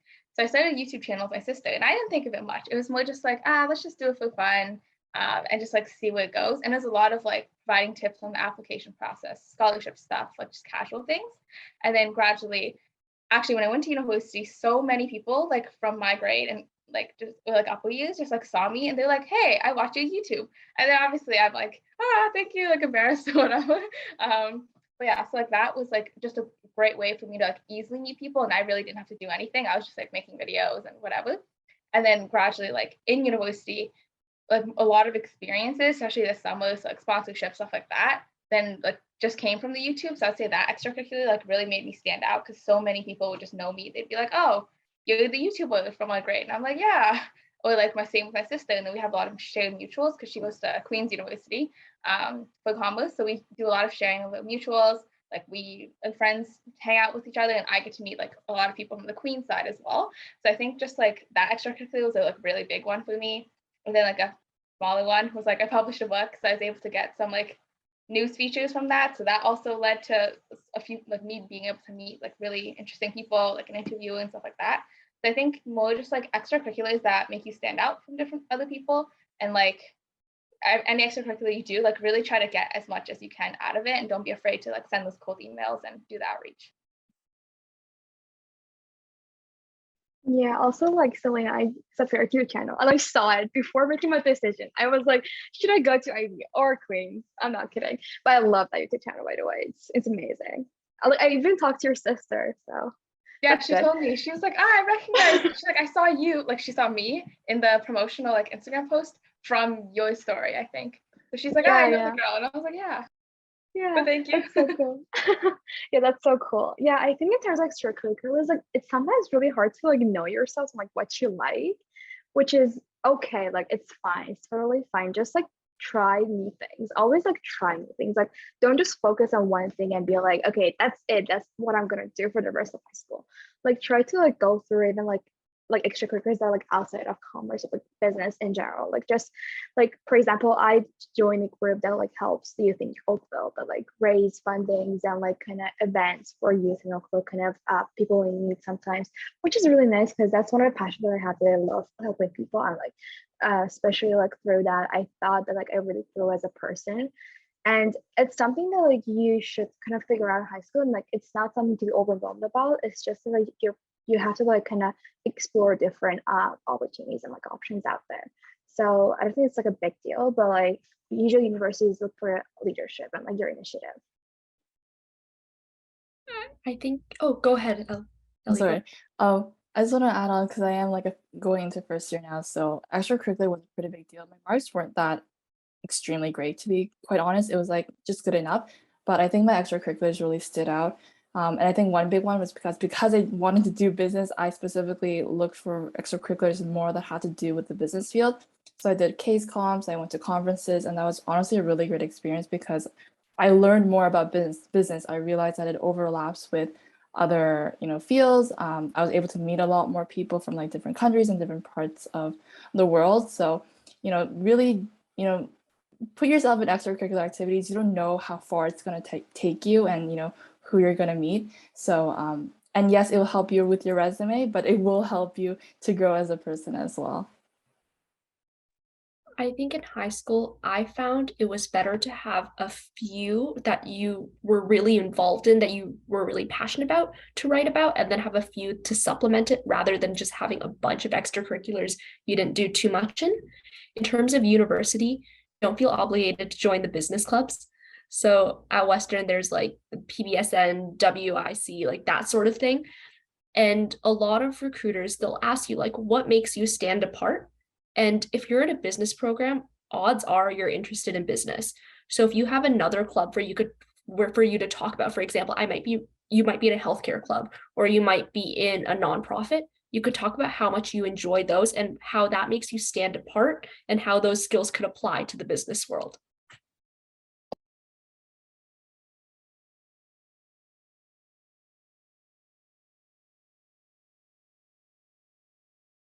Any other responses to this one?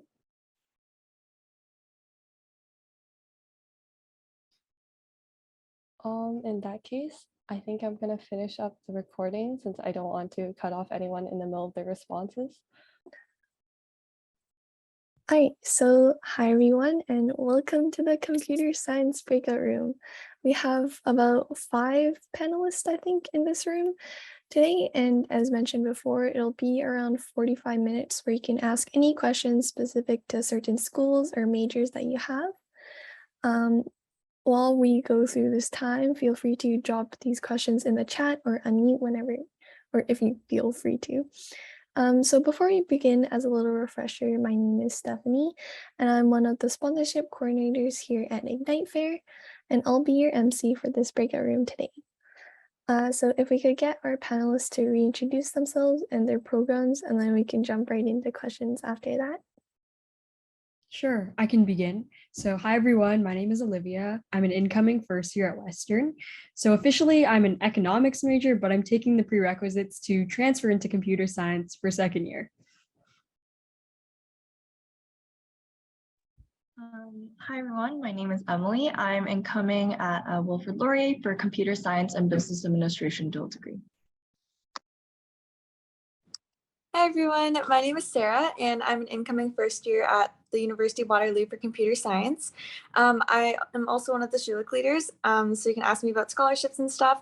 And also I can't really see the chat because I'm on mobile right now. I'm in Hawaii actually. So it'd be best if you could like unmute, or if Stephanie could just read them out, that'd be awesome. Hi everyone, I'm Ratisha. I'm going into my second year at UBC, and I'm doing this program called Cognitive Systems, which is a mix between computer science, linguistics, philosophy, and neuroscience. And hi, my name is Felix. I'm also an incoming student at University of Waterloo, and I'm pursuing a double major in finance and computer science. And I also could answer any questions regarding like the application process or even finding internships as a high schooler.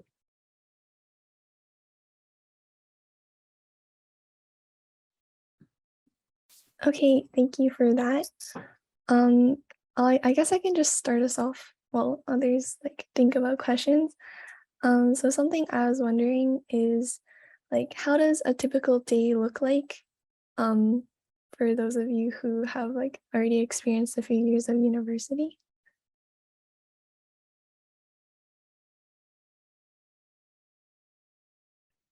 So I would say it depends on like your course load, of course. I originally took 5 courses in first semester, but I had to drop to 4 because most of them were really intense. Like UBC for your first year, most of your courses are just prerequisites. So it's not, you don't have that much of a choice.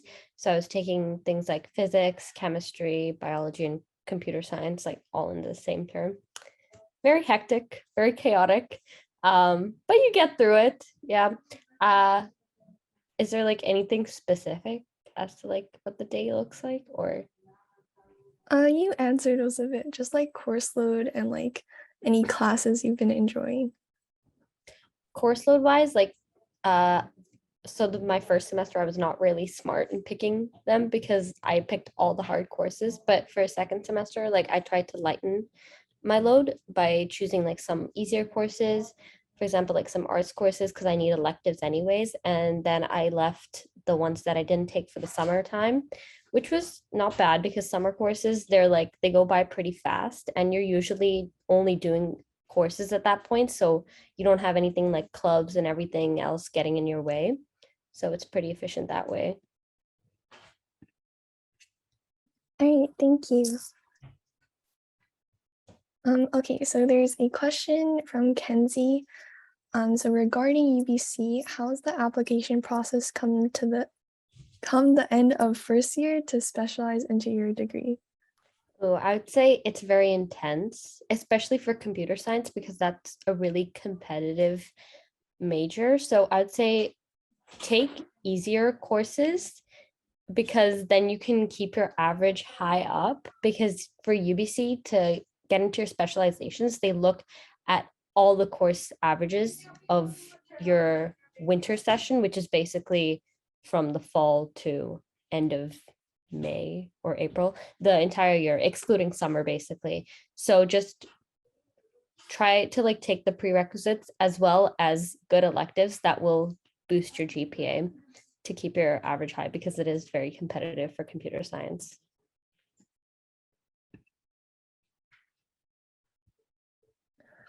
All right, here's a question for all of you guys. You can take turns answering if you want. So what's your advice for uni apps?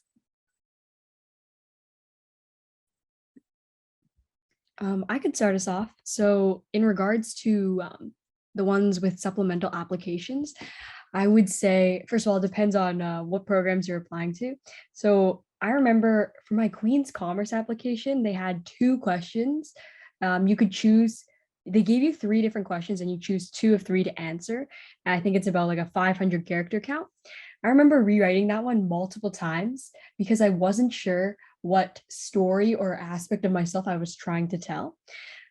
I would say before going into even writing any of these essay type of questions, look at some of your own, like introspect and think about what are some of the traits you want to highlight and how do your experiences align with these types of values that you want to portray about who you are, because you're really just sharing a segment of a part of your life and maybe tying that into how you see yourself fitting into or growing the community at that specific school.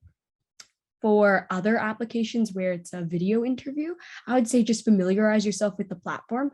I remember for my McMaster engineering interview, they had lots of trial runs, so you could practice as many times as you wanted before taking the actual thing. Same with Rotman's for U of T. So feel free to practice.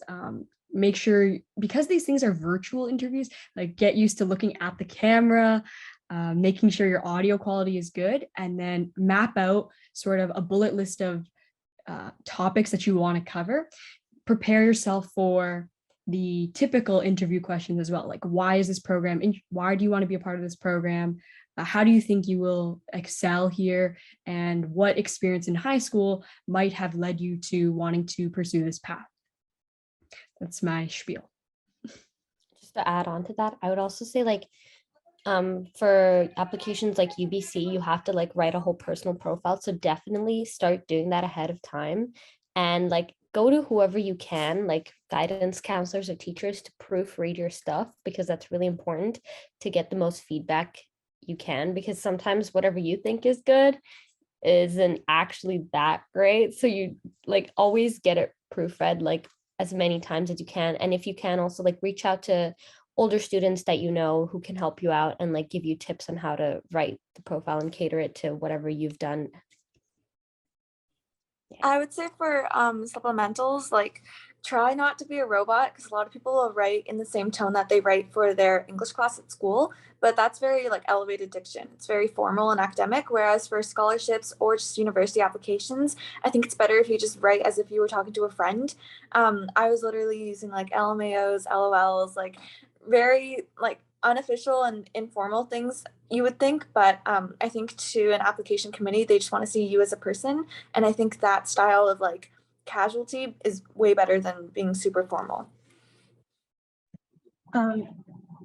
just to add on, so I know for Waterloo, they actually have Waterloo alumni reading the AIF form.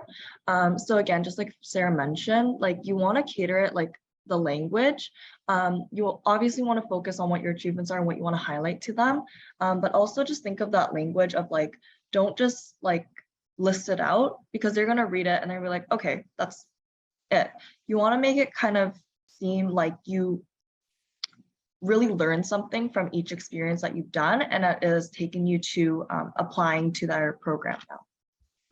I guess as a final add-on, I think it's really important to like know how to sell yourself, since obviously naturally like stronger extracurriculars will be easier to sell, but a lot of the time it's the way you describe it and the way you word it that really brings it out. All right, thank you guys for that. So the next question is back to UBC. How do you apply for financial aid for UBC? So I didn't look too much into this, but I know that if you go on to the Student Service Center, there's definitely like an option for like financial aid. So if you just look into that, you can like put all your information in that and stuff. But basically what they do is like they just forward that application to, I think, the government of Canada for like student loans. That's basically what it is. Like, but there are bursaries as well that you can apply to. You just have to go to their portals for that on their website. All right, and then what other backup programs are good to apply to if your main goal is to get into comp sci? I can take this one. So most people at Waterloo, if you apply to comp sci, you should also apply to software engineering. But the catch with like engineering is that you can only apply to one in the entire faculty of engineering. So kind of know what you want, but at the same time, usually software is the most competitive. And if you don't get into software, you can get deferred to like another one that's a lot more like, I don't know, easier to get in. And same for CS. If you don't get into CS, a lot of people get deferred into like math or geomatics, GBDA, which is like global business and digital arts. So I guess that's like the safety for Waterloo. A lot of people also apply to just other programs within the Faculty of Math, because if you get into software engineering, it's easy to transfer into CS. But if you go into like mechanical engineering, it's really hard to transfer into CS because it's two different faculties. Whereas if you go into just pure math, or you go into AFM, CFM, any of like the things that says math in the name, you can easily transfer, or not easily, but like it's easier to transfer into CS if you have like really high grades and stuff. But yeah, if you are trying to get into CS as a transfer student, definitely just stay in the Faculty of Math or software engineering. But I would also consider like other schools as well. Like Queen's Computing is really good. UT St. George CS is really good as well.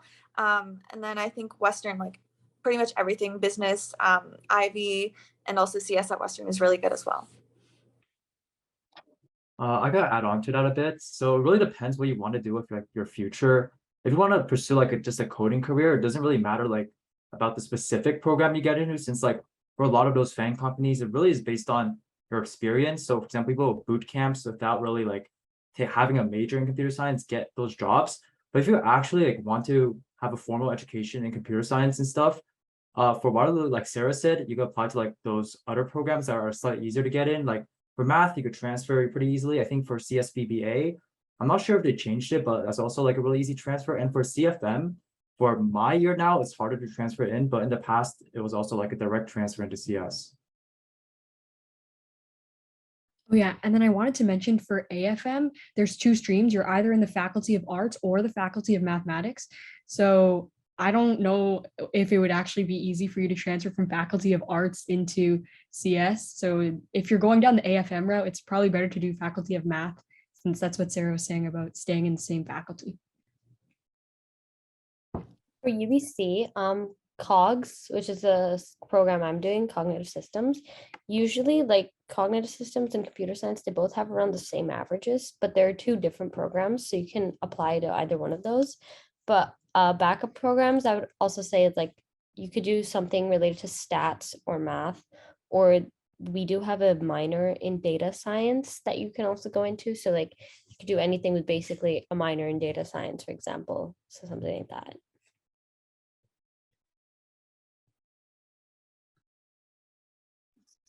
Great, thank you guys. So the next question is about co-op programs. How big of an impact does high school co-op have on your resume? So I can sort of speak on that. I'm assuming you mean the co-op opportunity that you get in high school. So where you get to choose like a 2 credit or 4 credit and go work instead of doing like a class. And so I did that in my first semester of grade 12. The reason I chose to do it was because I was doing a business SHISM, and that's one of the requirements. So I was personally looking for a business position, and I got it. I'm an administrative assistant at an art academy. Going into it, it was just a co-op position. 2 weeks in, they hired me for a part-time. And then from then I've been like working there. I've learned a lot of valuable things from there. And I've also been able to add it to my resume. I can't tell you like from experience, like, oh, this like saved me when I was looking for like university co-op positions. But I'd recommend maybe working a part-time job, and then from co-op, like, of course, they kind of give you more opportunity to learn, I think, because from our age, like in high school, you're looking for part-time jobs, maybe in like the food industry or retail. And then when you go through the school, you get to kind of work in an internship level, I guess. So there's more chances to learn and add to the program. Okay, yeah, no worries. What else? So on my resume, besides just that co-op program, co-op job, I had like other part-time jobs and also different programs. So I did SHAD over the summer, and then I also did Google CSSI this past summer. Personally, I think those are more valuable on my resume than just the job that I did. That's great, Karan. But also speaking on like through interview process, I've gone to interviews and they ask you questions, and it doesn't have to be from like the last job you had. It can be experiences from a school club. So I was a project manager of the app development team at my school. So I spoke on experiences related to that rather than my job. It depends on where you want to go and what you're applying to. But I wouldn't say like you did co-op in high school, it's a like be all end all. But I definitely got a lot of benefits, and I learned a lot through my experience.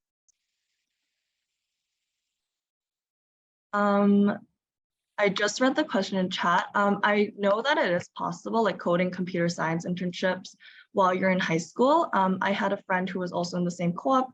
He did two credits as well. I recommend speaking to your co-op teacher, and you also get different opportunities through there. So your school will probably already have like partnerships and companies that they send co-ops to regularly.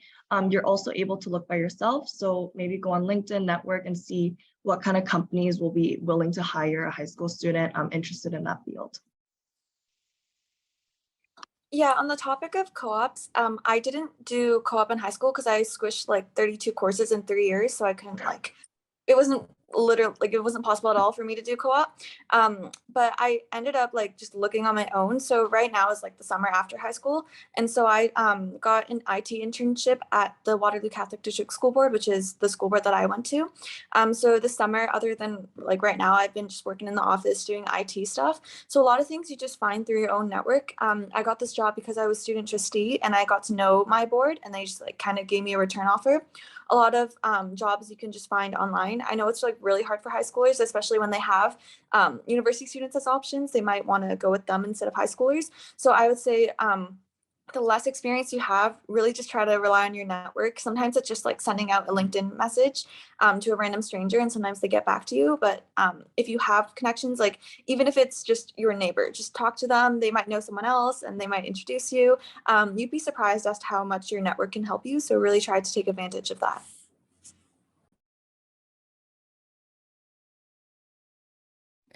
All right, thank you. And on a side note, I'm really sorry if I look a little distracted. There's like a bug crawling on my wall, and it's getting too close to my desk for comfort.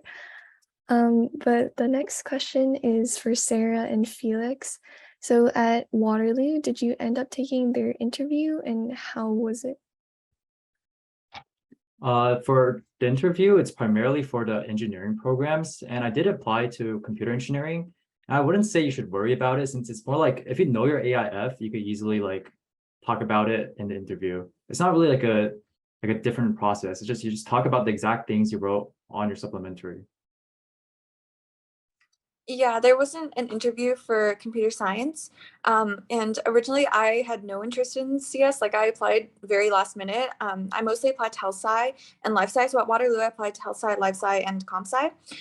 So I didn't have experience with interviews at all for Waterloo, but I did do the interview for McMaster Computer Science because it's in the Faculty of Engineering. And that was just a video interview. I'm pretty sure it's like the same thing as Waterloo. The questions I got for McMaster were really simple. They were just like, do you like coffee or tea? And then talk about it for 10 minutes. Or no, not 10 minutes, like 2 minutes. So it was very much personality stuff.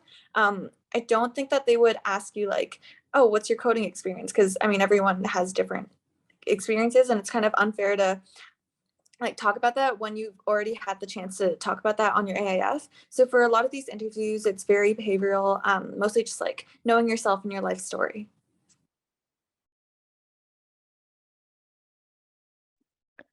All right, so the next question is, UFT recommends applying by November 7th. Do others have something similar to that?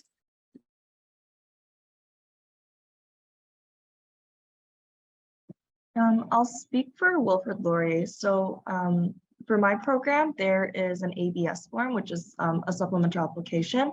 They recommend doing it early on, but the like due date isn't until like end of April. So I guess similar to UFT, that is the case.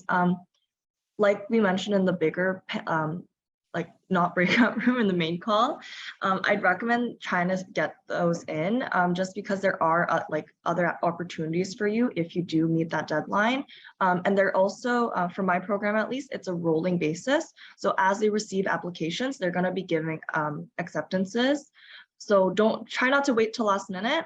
Like we mentioned before, like prioritize which due dates are first and always kind of go for the earlier due date if you can. For UBC, there is like an early application, which is sometime in October or November. And then there's like the main final one, which is due by January 11th or somewhere around there. So I would recommend like, if you can get it done by early, because then you can start focusing on scholarships and everything afterwards.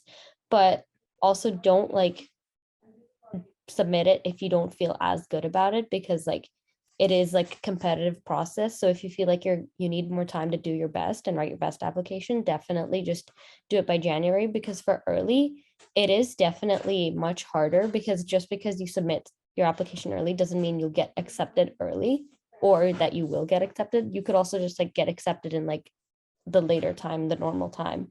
So yeah. Yeah, for UW, the AIF is due in February, but it's open like pretty much when OUAC opens or a few months after OUAC opens. So you do have multiple months to fill it out. I would recommend getting your AIF in early because for CS specifically, there's one big round in May, which is when I'd say like 90% of applicants get their acceptance, but there's also like a tiny round in March. If you get the National Math Scholarship, it's between 12,000 and 25,000. I ended up getting 15,000, but I also know people who got the full 25. I also know people who got 12 to 13 to 14. So there's a like few people that get it in March. And I think my biggest tip there is just take your math contests early, because if you take Euclid in like, April of that year, it's a little too late for the March round. So you have to wait until May. But if you take it a year early in your grade 11 year or in your grade 10 year, even if your score is like 10 marks lower, you have a chance of getting it at least. And then you could make the March round, and that saves you a lot of stress in the future.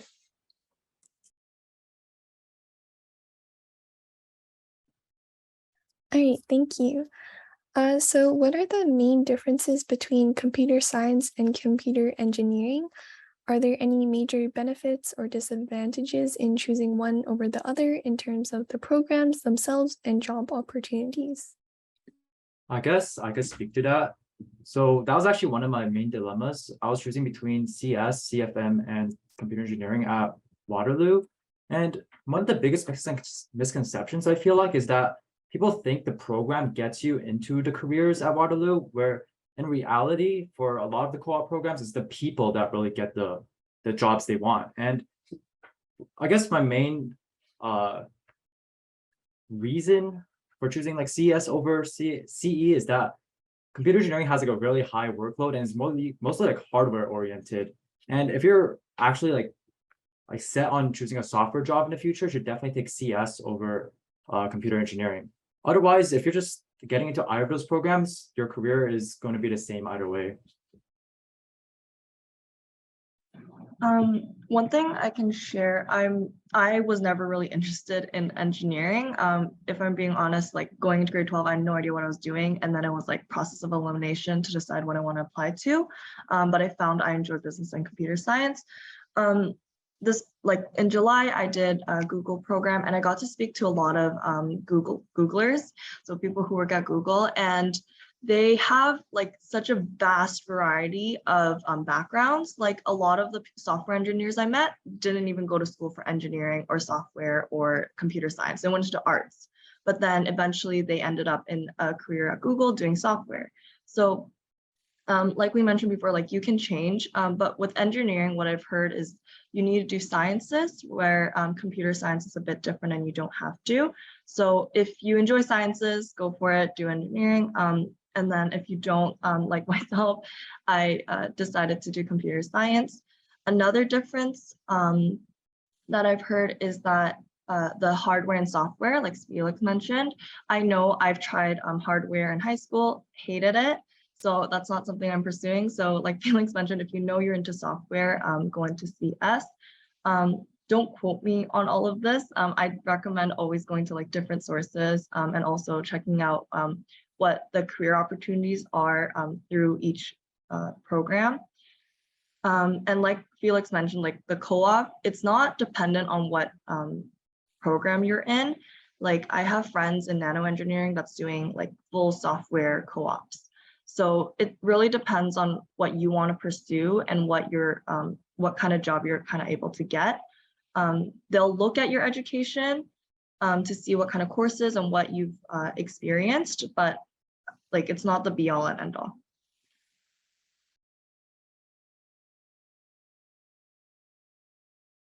Okay, in terms of applications, I applied to Waterloo CSBBA, and actually computer science wasn't even a program I applied to for Western. For Western, I applied to economics for the Faculty of Social Science and medical sciences. So right now, though, I'm able to take a general first year and fulfill the prerequisites to go into computer science. So something you might want to consider in terms of like which school you end up going to. If I had gone to Waterloo for CSBBA, I don't think I would have as much flexibility to still explore things outside of computer science or business compared to at Western right now. With this general first year, I'm even taking some science courses like biology, and I could take chemistry if I wanted to, but I'll just be using like a transfer credit. So just know that your field, like if you have a very specific narrow field that you want to go into, then be aware that certain schools might have programs that are better tailored to that niche sector. But if you want something a bit more broad, or you're not completely sure, you're still exploring your interests like me, then maybe a more general first year is what's best for you. Just because Olivia mentioned the BBA VSC, that's the program I'm going into. I just selected my courses. There's no flexibility. Yeah, okay. I'm doing five classes per term, and they're all like computer science, math, and business, like economics, microeconomics. And another thing is like look into the minors. One of the like university panels that I attended in grade 12, someone mentioned this. So like if you can always do your major, and if you have another interest and you want to explore more, like Olivia mentioned, like look into the minors that they offer. And you know, like just like high school, I think you're able to explore like what you enjoy beyond just like what you first initially chose. Yeah, and then one reason that propelled me to choosing something more general is because like in high school, the IB program at my school was it like narrowed down the courses I could take. So I was only ever taking like 3 sciences but I took like the third one in summer school and very heavy like STEM focus. So I didn't really get to explore like the little CS portion and more of like the humanities side. So I tried to use my courses in first year as a means of testing out what I might be interested in. Because if I had only gone through my high school experience, I think I would have narrowed down too much and I wouldn't have been able to maybe grow from other types of experiences. Just to answer the question oh, sorry. No, go ahead. Just to answer the question in the chat and just to add on something. So I did do an internship the summer before grade 12. I think I also did SHAD during then. So yeah, that was like pretty busy, but during grade 12, like I'd say like try to get a variety of different experiences. Like for example, UBC, like if you're applying to UBC specifically and that's one of your main choices, they really want to see like how well-rounded everyone is, especially in terms of like doing things like volunteering and leadership and all of that too. So during my grade 12 year, I also focused on some of that. Like I held like a leadership role in my school and like I was focusing on volunteering and my extracurriculars, which didn't give me that much time for internships as well because with the application process, like also focusing on that. So I'd say like try to have your activities well-rounded and just make sure you're not taking too much of a heavy workload during the grade 12 year because that will have an impact on like your grades and everything as well. So just make sure that you can like manage everything and just space it out. But it's always good to get experience if you can.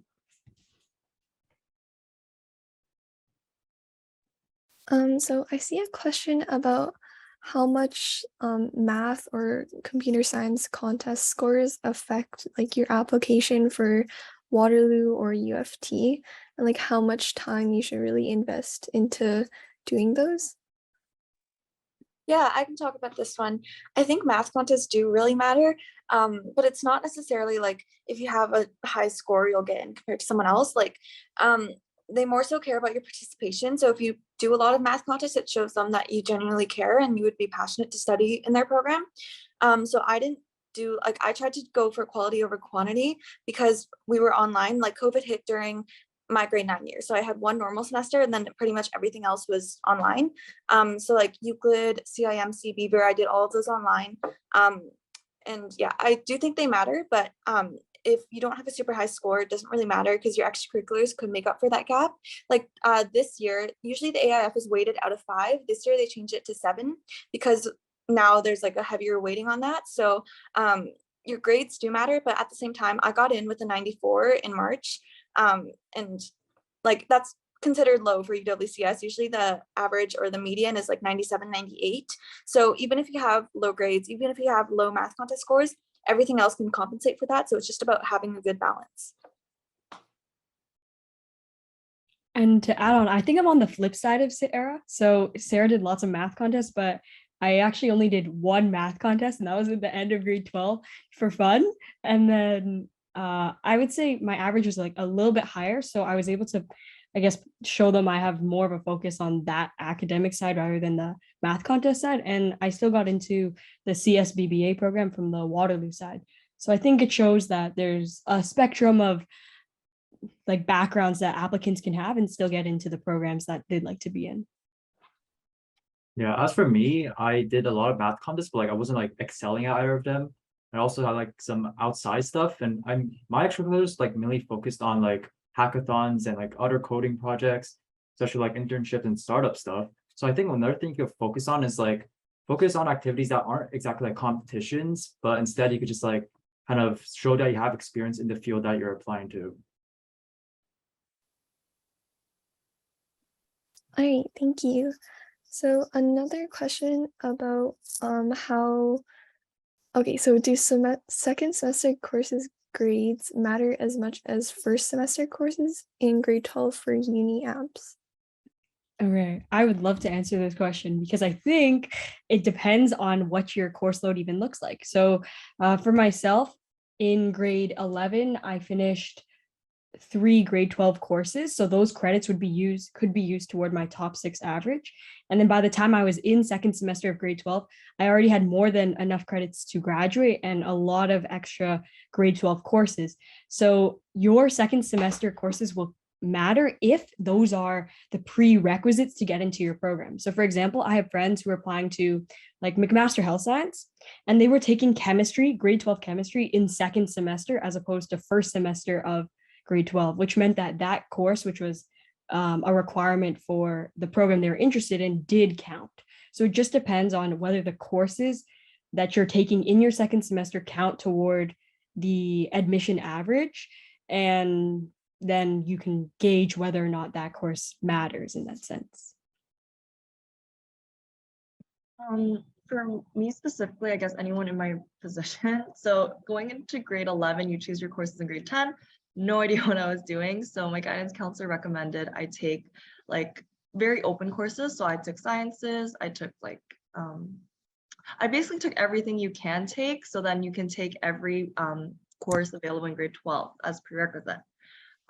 Grade 11 learned I hate science. So I kind of felt like in grade 12, I wasted a lot of these credits when I could have been taking something else in grade 12, or I could have like kind of fast tracked something else. I kind of just remind myself like I learned something through taking that course. But with my second semester and first semester, my school doesn't have calculus first semester, just because some people are taking advanced functions then. And then everybody goes into calculus second semester. So I had to wait longer, I think, because the schools wanted to check that I had like my grade for my prerequisite. It was required for my program. So with programs, they have like required courses. I'd recommend like looking into that and then talking to guidance. I think guidance like is going to be your best friend in grade 12 because you're going to be freaking out and they're just going to tell you like to calm down and like that it's set by rules. I know in Ontario, there were like quadmesters and semesters in my grade 12 year. So that really changed how universities look at the marks. I'm not sure how it'll be this year. So again, just recommend going into guidance and getting like the facts on that.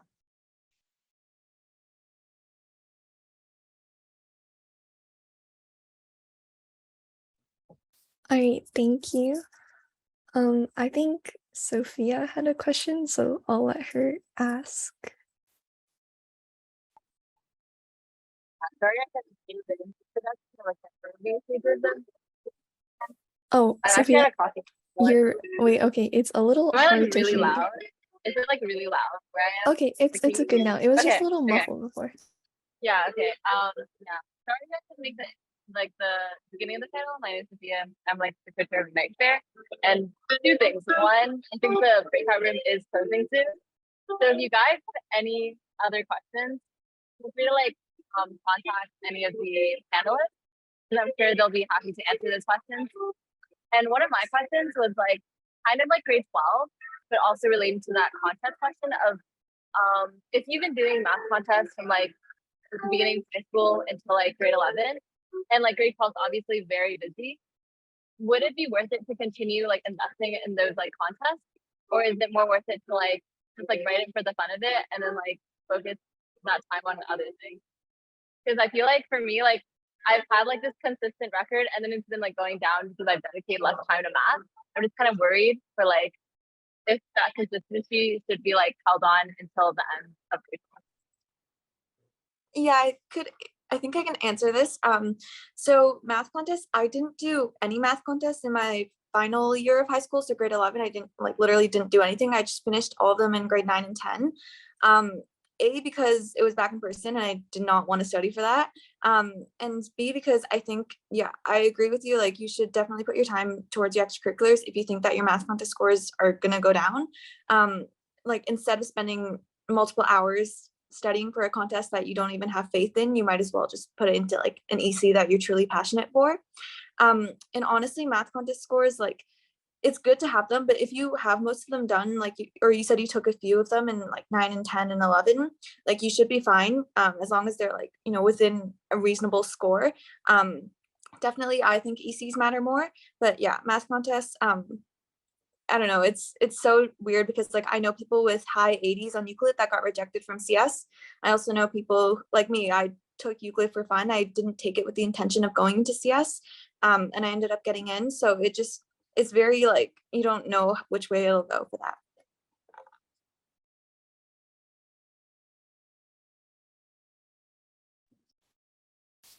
All right, thank you. Wait, oh, did she leave? I was gonna ask how much time we have left. Okay, I'll just say there's a question about managing IB with the university application and scholarship process for Olivia, and I guess you can start answering. I'm not sure. You have like 1 minute, 50 seconds. So actually me and Felix can both speak about IB because we're in the same school. But for managing it, I would definitely say we returned from online IB to in-person IB. So all of grade 11, like that was online. And then in person, there was a pretty big jump, I would say. For me, it's having a calendar, a Google Calendar, as well as having like a paper planner because I like to map out and brain dump everything that I have to do and when it's going to happen. And then with Google Calendar, I would use that to project and foresee when I would block out certain times. And it always started with knowing the deadlines and the due dates of the supplemental application so I would not miss that. And I would set like a reminder the week before and the month before, knowing exactly when I was going to complete these tasks. It's also the database that I mentioned for get set up. Okay, let me just get this set up.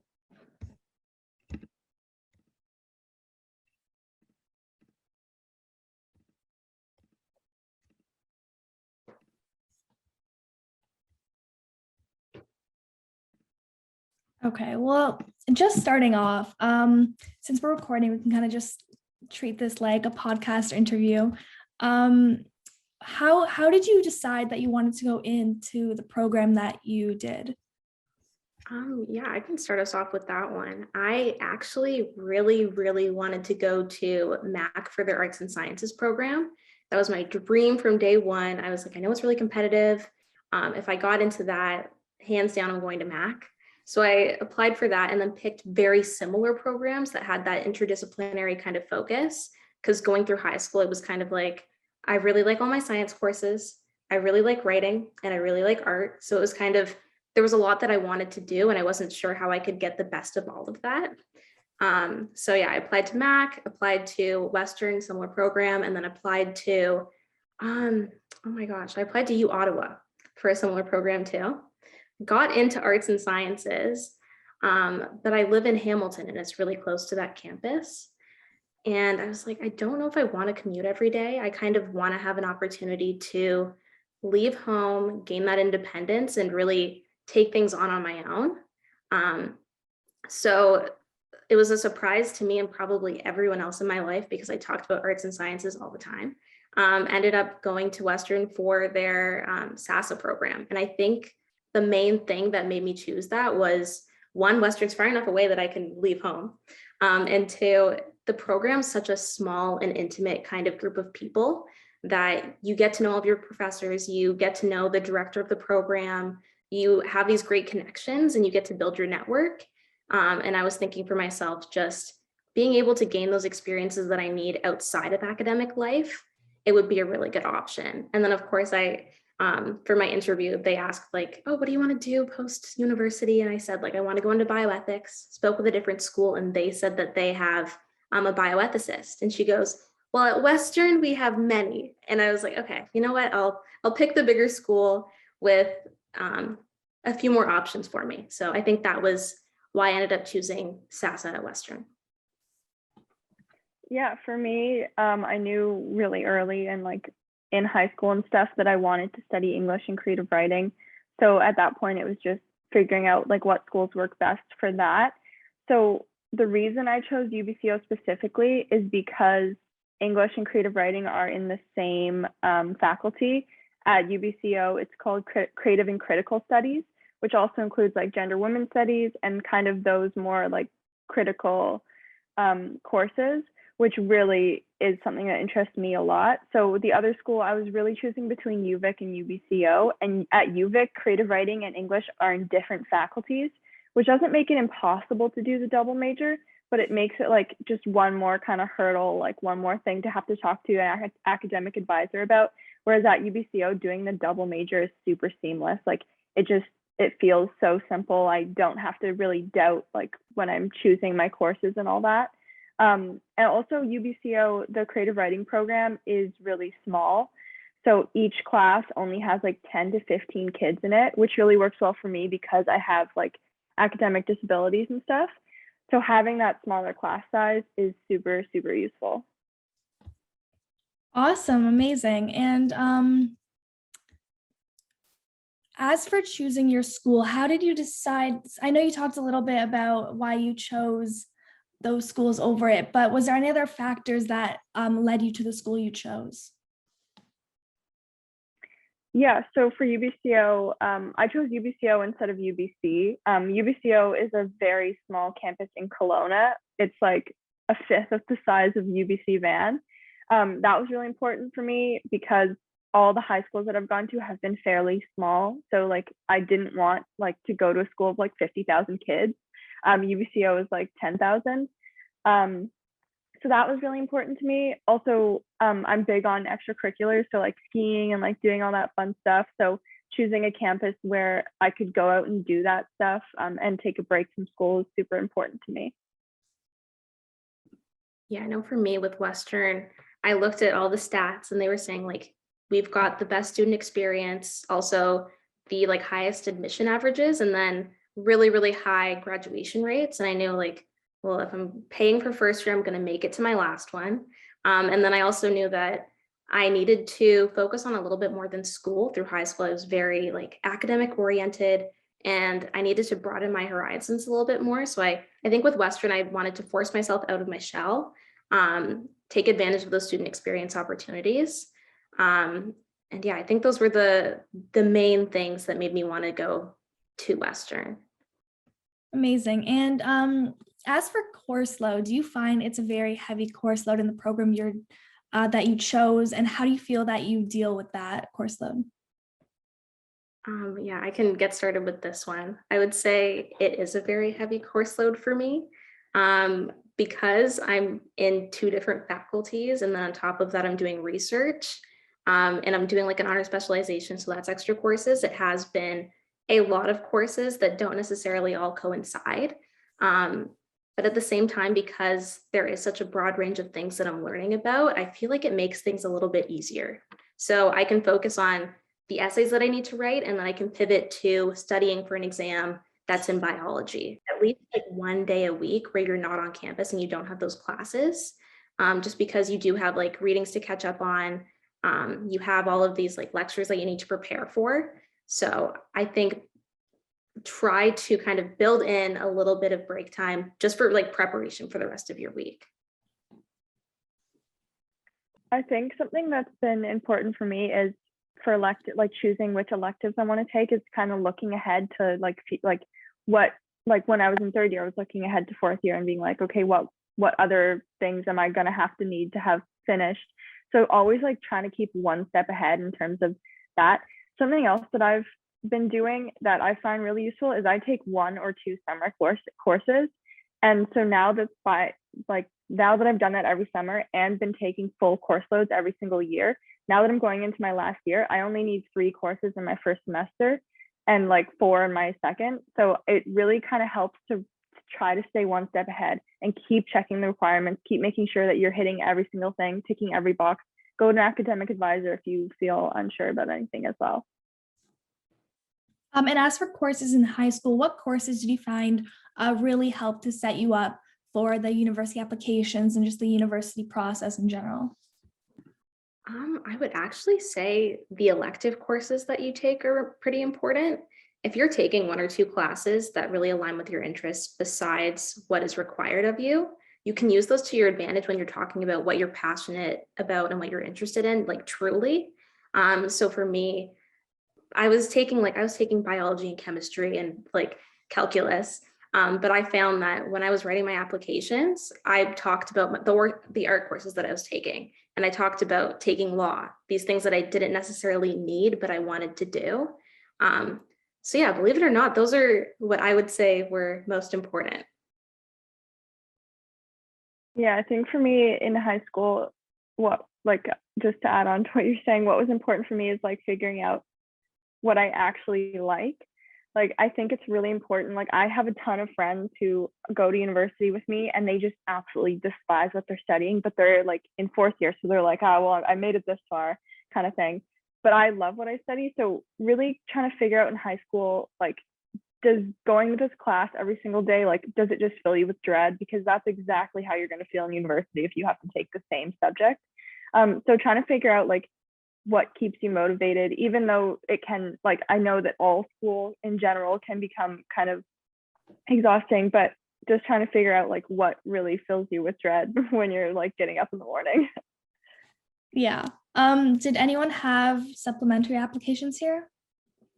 Do you want to just talk through that and like tips for writing those? Yeah, so I would say really be genuine about who you are and what your interests are.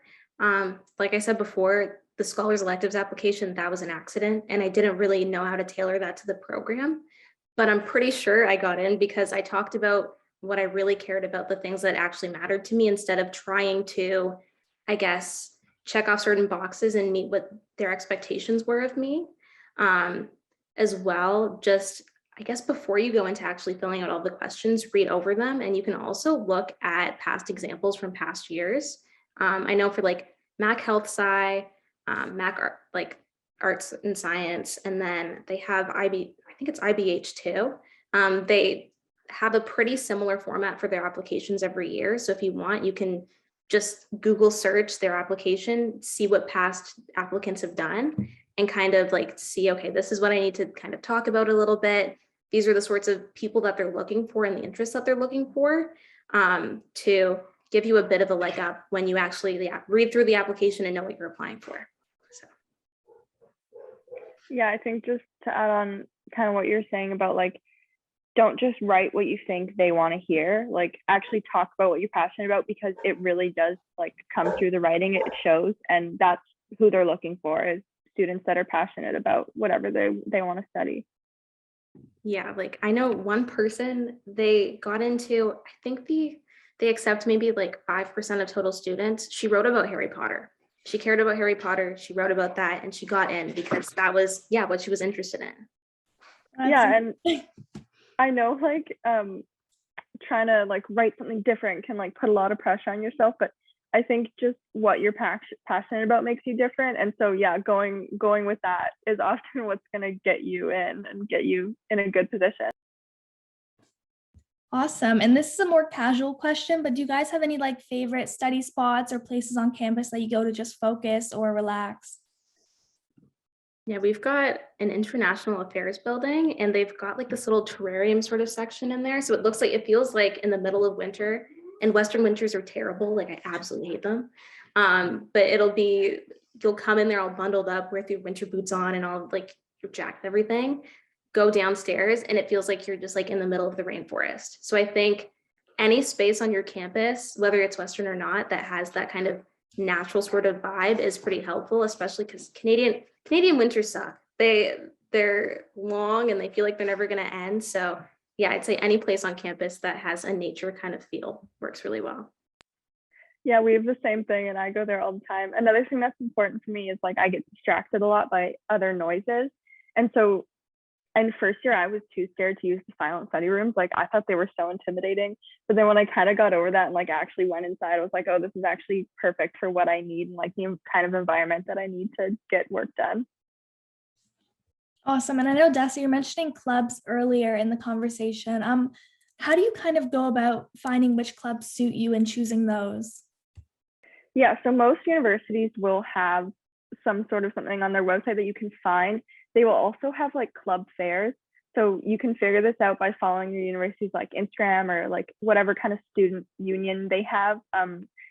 They will kind of let you know about this kind of thing, but you can go to the club fairs and they'll have all the tables set up and you can like walk through and see everything.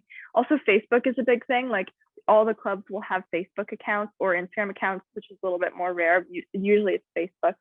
And I mean, most of the clubs, like, you don't have to pay anything to be in them unless they're doing kind of like a trip somewhere. Like, we have a club at UBCO that every November they do a trip to Tofino, and you have to pay for it yourself, but they get like special discounts and stuff because this like school's taking a group. So doing little stuff like that is really fun. And yeah, I mean, most of the time it's really easy to find out about because of the club fairs. In terms of rec sports, that's something you might have to go find out on your own. So you can go to the like school's gym, and anyone who works there will know exactly how to answer all your questions. But yeah, rec sports are honestly so worth it. Like, I know a lot of people overlook them, but like, I played rec dodgeball for 2 years in a row, and it was the most fun I ever had. Like, it was the highlight of my week every single week. Yeah, that's great.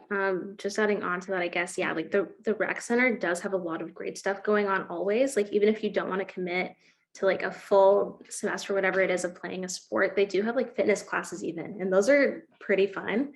I had friends who did like yoga a few times, and that was great. And then I personally had to work part-time, and then I had all of those like extra courses that I was taking, so I didn't really have time for clubs. But what I did do was I strategically kind of looked for work opportunities.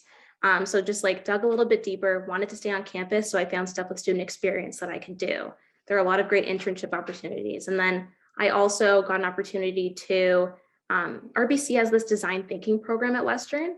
So you commit to, I think it's like 10 hours a week, you meet up and you work with a team to create a solution. So that was a way to get involved on campus while also maximizing the time that I had and building the skills that I wanted to build.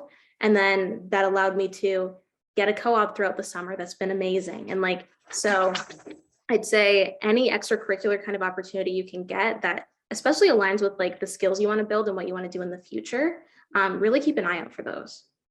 Yeah, it's so true. I mean, there's so many like employment opportunities on campus. Like, you can like be paid to like ref the rec like soccer games or whatever it is. Like, there's so many little things. And I know my school has like like a job board where they're always posting new things, like stuff to get you involved. So I mean, I'm sure that's the thing at other universities as well. Yeah, I know we have like recruit.uwo.ca. So yeah, I think, yeah, most schools would have like a website that you can check out and get aligned with all of those really cool opportunities. Like, I know people who got to, like, if you want to do campus tours, if you want to run fun programming, like I got to do community connections where we welcomed first years to campus and got to play a bunch of fun games with them, and you get paid for that. So definitely lots out there. And as for extracurriculars in high school, what type of activities or volunteer opportunities did you do to kind of cater to those university applications? Yeah, so a friend of mine actually started this club. It was Bridging Borders. We were like the Ancaster branch of that. So that was just aligning with the broader Hamilton area's kind of goals in terms of getting that community involvement, helping people who are new, like immigrants to the country, that kind of thing. So that was one thing that I had started. And I also think it was pretty important for us. Like, we weren't thinking about it in terms of, okay, this is going to look good on my university application, but just, okay, we like doing these things. This is how we can kind of support the community. And then it ended up kind of fueling what we wanted to do in the future. So I would say anything that, one, aligns with your interests, and two, like helps you support others, kind of look out for those things. And then you'll just find it like automatically coincides with those applications that you have to write.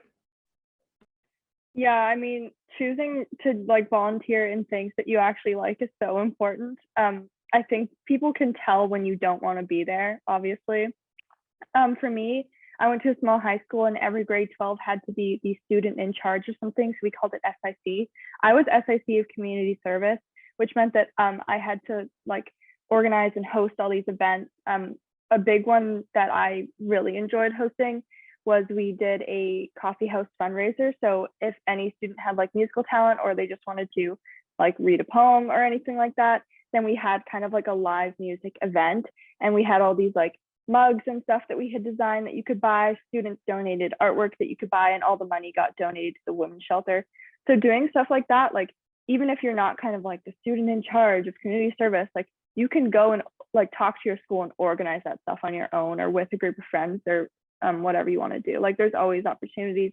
You can do like some sort of like book fair where people donate books and you bring them to the hospital for the kids, or like there's so many little things that you can do that really don't take up like too much of your like precious time or whatever. So would you suggest going for like a big range of things or sticking to a specific interest? So like one of the RBC's executives said something like a week ago that stuck with me. And he was saying like, when you're looking for opportunities, you want to work in a T. So you're getting a breadth of experience and you're also getting a depth of experience. So I think it's honestly about finding a balance. Like if you have a lot of things that you're interested in, try to find some common string of a skill that you're using in those.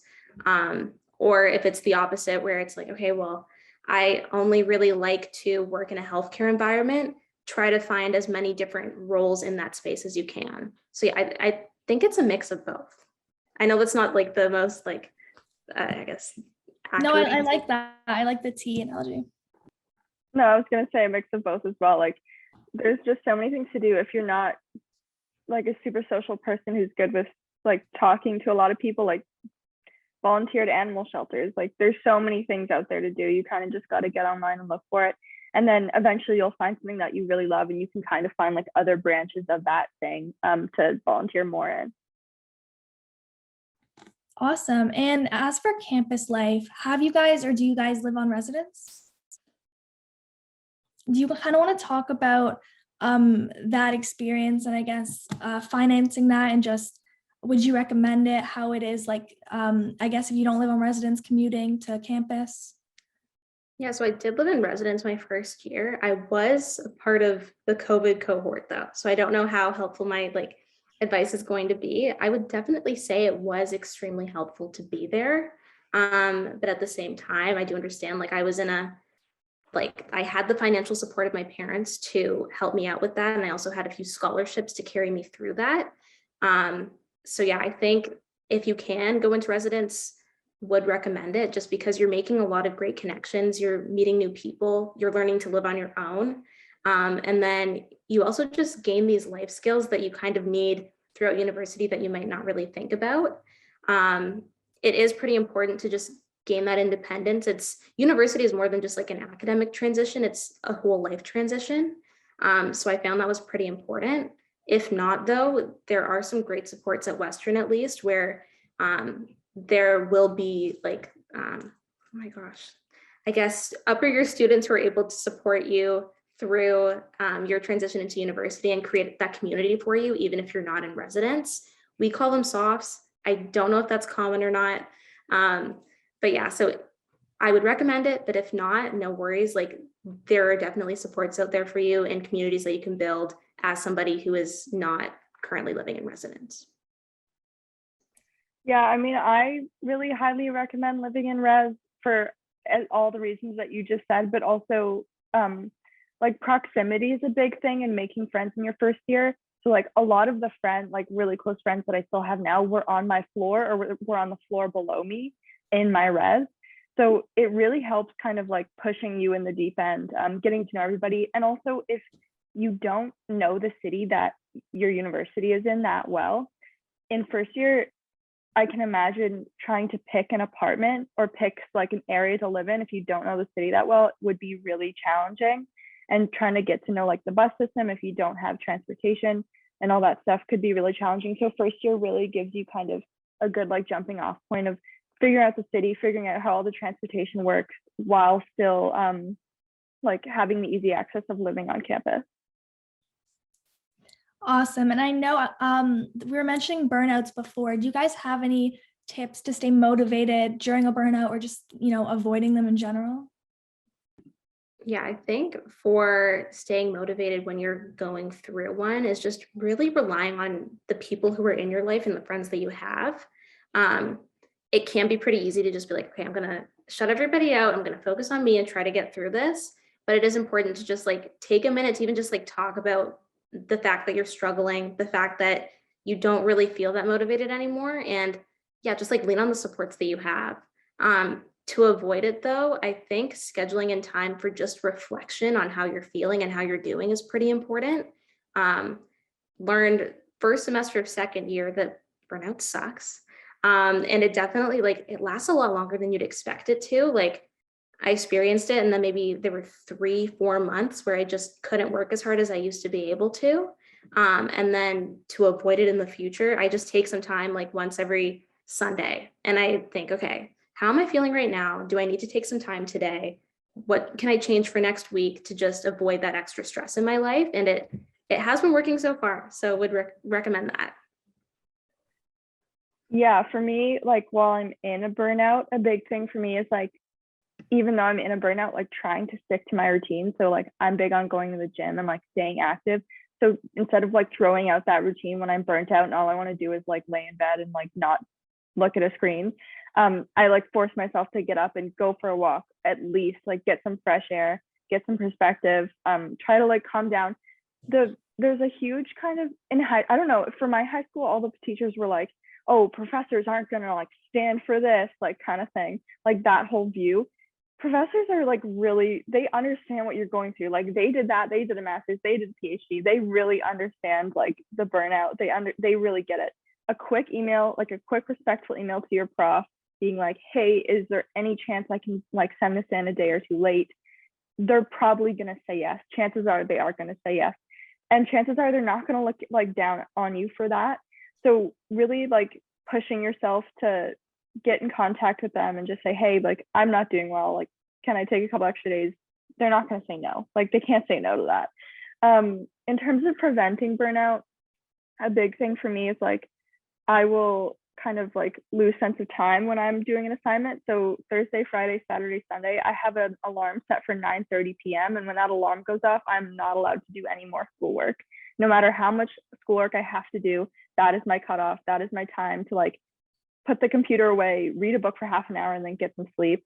So that's been really important for me, is doing that. And then also starting an assignment a day or two earlier than you think you need to has been big for me, even if you're just planning it out. Like for me, I will just start an essay 2 days before and just do all of the prep work, all of the planning for the essay, figure out exactly what I'm going to write. And so then when I actually sit down to write that essay, it feels so much easier and there's so much less stress. Yeah, I guess to build on that, because you brought up like the exercise part, like sleep, exercise, and food. Like people don't think that you need to pay mind to that, but you realize that you do. I think it was Selena earlier who was saying like she schedules time to eat. And honestly, like if you need to, and you know that like that's one of those things that you don't really do naturally on your own, if those are cues that you don't really follow, make yourself those like extra additional reminders that you need to get to bed at a good time, get the amount of sleep that you need, eat the right foods, and like exercise regularly. Because yeah, if you're not doing those things to just take care of your body, you struggle. And of course, like in the first couple of weeks of school, everybody gets sick. Do those things to avoid that as much as you can. Awesome. And then moving back to applications, do you have any tips to just make your application stand out and kind of center it towards your program? I think one of the things I did was I looked at, like really deeply looked at the program page. So saw what the culture was kind of like, saw the students that they had already, and then thought of connections that I could make to those people and what I had already done.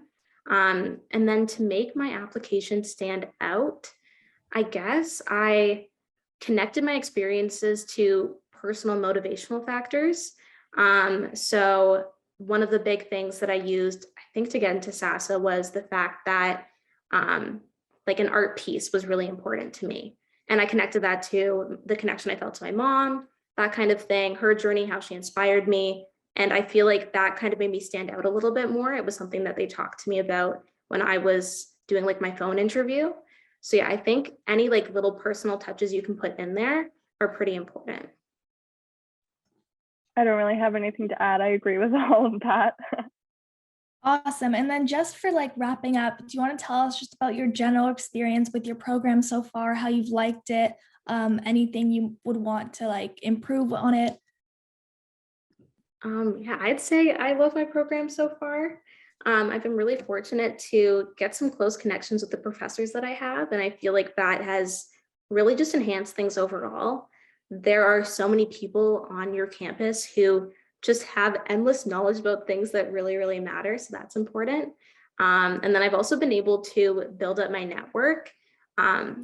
Truly, like being able to get opportunities, especially outside of school, knowing the right people does help. So I would say my program, I'm really appreciative that I have those opportunities. In terms of the future, I guess I'm going into my third year, so second half. I think I would just want to not work as hard as I did before. There's a lot more to life than the school that you're doing.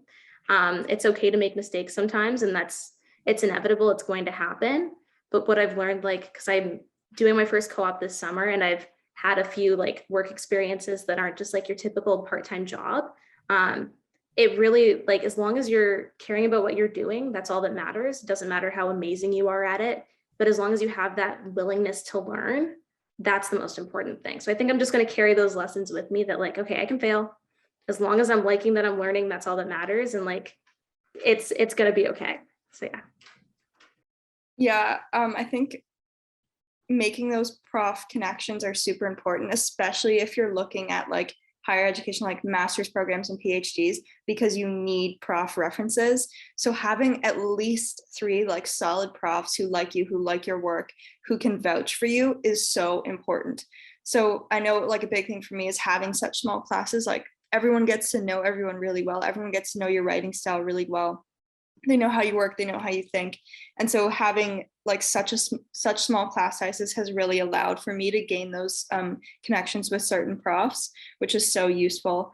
I guess I'm going into my last year. So yeah, I mean, just trying to like have fun. Like last year I was super like strict on like getting things done and like doing all this stuff, but now it's my last year, so I can kind of just like not coast a little bit, like I'm still gonna try, but just kind of relax a little bit more, like say yes to more things, say yes to going out more, like having this last year with all my friends in the same place. We're never gonna have this again, so it's really important. Was there anything that really shocked you in that transition from high school to university life? Like anything you just wouldn't expect going in that? Yeah, I think people try to scare you.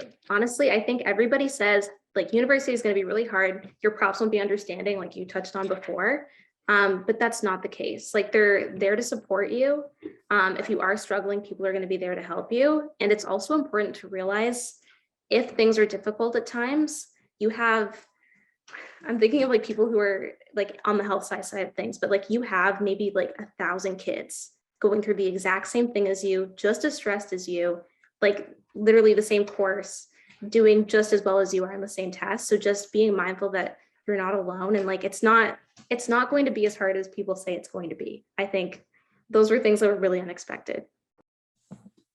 Yeah, I think that's a big one for me too. Also, in terms of like party life, like I feel like people really like are harsh on UBC because we're known to have like really kind of crazy party life, but you can find people who are at the same level of you in terms of like your enjoyment of like going to parties and stuff. Like I'm not a huge partier, like I'll go to maybe like 1 or 2 a month, and having friends who have the same mindset, like figuring that out early has been like really important. Everyone kind of before university, I remember in grade 12, like everyone was like, yeah, I'm so excited to like party and like have freedom. And like, yes, you do have that freedom, but you'll also find people who are at your level of like what you want to do. Awesome. And then is there any last minute tips or advice you want to give to any high school students listening? I guess just know that there are people in the same position as you, and that you don't need to feel alone in any stress that you're feeling when you're starting university, especially like the month of August can feel really scary. You're going to a new place, meeting new people. If you're moving into res, you're moving in with a complete stranger, basically. But yeah, you're surrounded by a really great group of people, no matter where you're going to university. So yeah. I think the biggest advice I can give is make choices for yourself, like make choices for what you like, not what your friends are into. So choose your courses and your electives based off of what you think you're going to find the most interesting, like the classes that you think you're going to be excited to go to, rather than just choosing the classes like the electives that all of your friends are taking because you all want to be in the same class together, because you're probably not going to enjoy it as much. Like, yes, it's going to be fun to sit next to your friends, but you can do that outside of class. You can go off and make your own decisions for yourself without, like, this is the time to do it. You don't have your parents over your shoulder anymore. Like, you can really, really do the things that you want to do. Yeah, I'd also just wanted to add on, how early did you guys start like looking into universities, start doing that research and thinking about applications? Yeah, I think I started in end of grade 10, early grade 11. If we want to go really far back, I'd say like grade 8, just because I was like, oh, this is what I want to do. And I started just like exploring. But yeah, I say around grade 11 is a pretty good time. You have a better idea of kind of what your interests are, what you want to do. And that worked out pretty well for me. So I would recommend that. I only started thinking about it in grade 12, and that's because I wasn't raised in Canada. I only did grade 12 in Canada. And so before that, the only kind of universities stuff that I knew about was universities in England and the UK. And that, like, I was like, I don't want to go to the UK. So then, like, doing grade 12 in Canada, like talking with the guidance counselors, figuring out like what's going to work for me. So I did kind of figure it out late, but I made it work. If anybody else wants to walk us through a day in their program, feel free to. Yeah.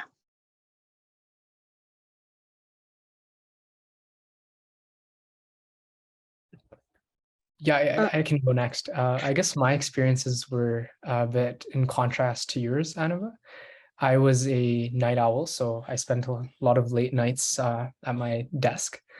It was, I guess it varied because I got both experiences. I got like the online experience of uni because I'm entering my third year. So that was my first and a part of second year. And I also got the in-person experience going into my second year. And I guess my schedules were fairly similar for both of them. For first year, I guess the latest I stayed up was like 2 a.m. And then the earliest my classes started, I made sure it was a bit later, so I was still able to get some sleep. But then come second year, the course load was a lot heavier, and I guess I should have prioritized sleep a bit, but instead I prioritized school. So I didn't get as much sleep, but I guess you have to make some sacrifices. I'm catching up on my sleep right now over the summer. But during second year, I did a lot of late nights and my like the latest my classes started was like 11, so I was still able to like sleep in for a bit and work out throughout the day. And I'm in the biomed program, so my courses are, I guess, interdisciplinary. So one of the courses I was taking, I was at like the Cumming School of Medicine like the entire day, and it's like an interdisciplinary bioinformatics, community health, and biomedical sciences program. So that was really fun. We got like the research experience, public health experience, and like the data science and how that can be used to better healthcare portion as well. So we had like lectures come in, and it was really long classes. So instead of like the 50-minute classes that most universities run on, it was like 2-3 hours and with like 10 5-minute breaks. So that was a lot getting used to at the start, but eventually you just have to get, I guess, used to it, and things work out. So yeah, I guess that was my day in the life. I can go third again. So I'd say that at the beginning of first year, we were online, and then we got back into in-person in February. So I got to experience both of these sides. But I'd say that my schedule really changed from online to in-person, just because when I was online, I could sleep for longer. I could spend less time commuting or doing other things like that. So I had more time for studies. But I just felt that it was much easier to study when I was back in person, just because I was away from my bedroom, and it's much easier to study when you don't have your bed right behind you, kind of like calling your name, you know. So when I was back in person, I was definitely waking up much earlier, just because we had a lot of 8 a.m.s.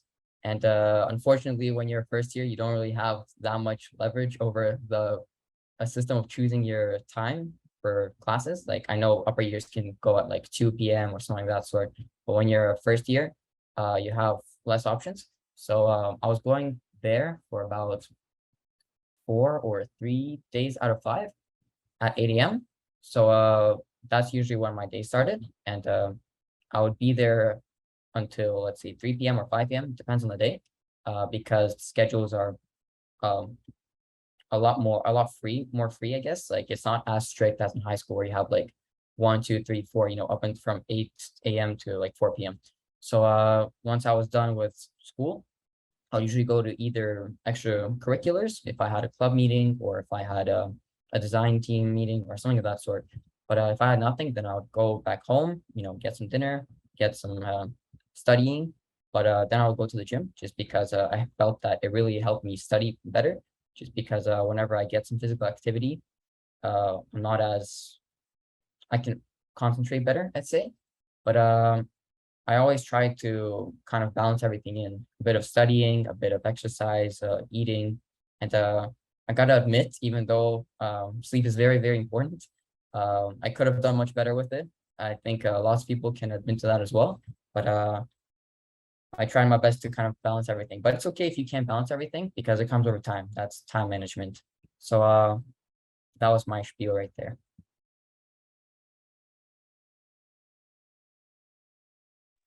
I guess I could go next. I would say my experience is pretty similar to Neva. Sorry if I pronounced your name wrong. In that I am pretty much a morning person. So I take most of my courses at maybe like an 8 a.m. and then I'd end classes at maybe like 2 or 3 p.m. So then when my class is finished, I'd be able to like go home, relax, maybe like play some games or go to the gym. Or, I mean, now that I'm living in my own apartment, I had time to like grocery shop, for example, and start all of those adult things that you might not necessarily had to have done in high school. One thing that I might have done differently though is I put my courses so that I only had school on like Mondays, Wednesdays, and Fridays. The reason I did that was so that I could take a part-time job within the Tuesdays and Thursdays. Obviously, like this might not work for everybody. The reason why I took this was because I was having trouble like financing my education. And in doing so, I was able to not only get the school experience, but also a working experience. And so I guess another thing that helped me was because I took IB, I had, I guess, a couple of credits left over, which meant I could make my, I guess, course load a lot less than a normal student. So for example, at McGill, the traditional full course load is 5 courses. Because of IB, I had 30 credits and I only had to take 4 courses every semester. Therefore, I had the time to do this.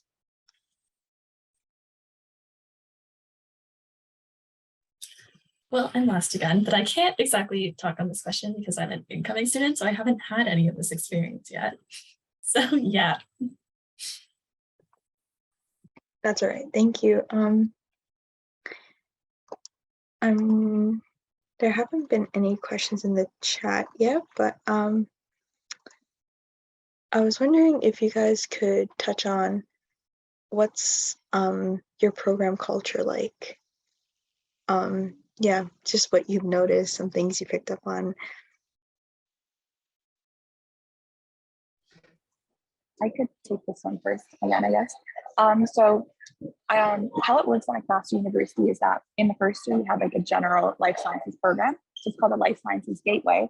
And so that's what you're admitted to right out of high school if you want to do like a bachelor's of science. And so from there, you're able to take a lot of like, I guess, introductory classes within like the various like sciences, like physics, biology, chemistry, like all of that stuff.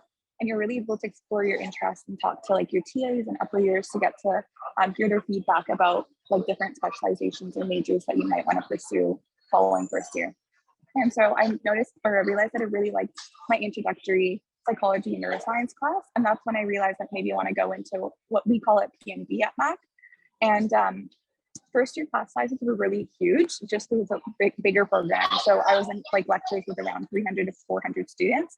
And so when I spoke to upper years about PNB before applying, something I considered was smaller class sizes. And so they said like the program only has like 40 to 50 students. So it's a little bit more competitive to get in.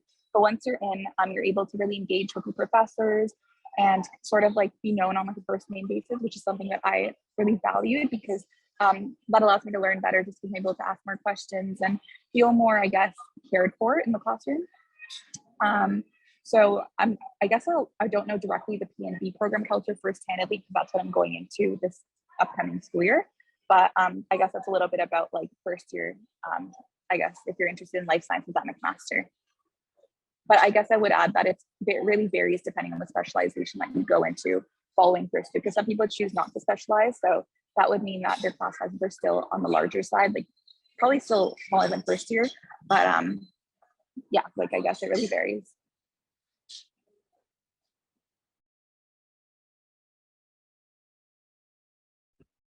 I guess, yeah, I can touch on that as well. So in terms of my program's culture, I actually transferred after my first year. I was in biochemistry initially, but then I transferred over to biomedical sciences. But I never really got that in-person component of like actually meeting my classmates and getting to know the culture. So I can speak more to the biomedical sciences portion.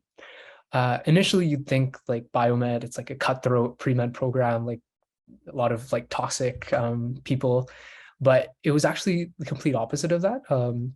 Almost everybody in my class was very helpful. We were all really supportive of each other. What really helped was the small classroom sizes at the U of C, especially for our program, but because it's smaller than normal. I think it's about 100 people every year.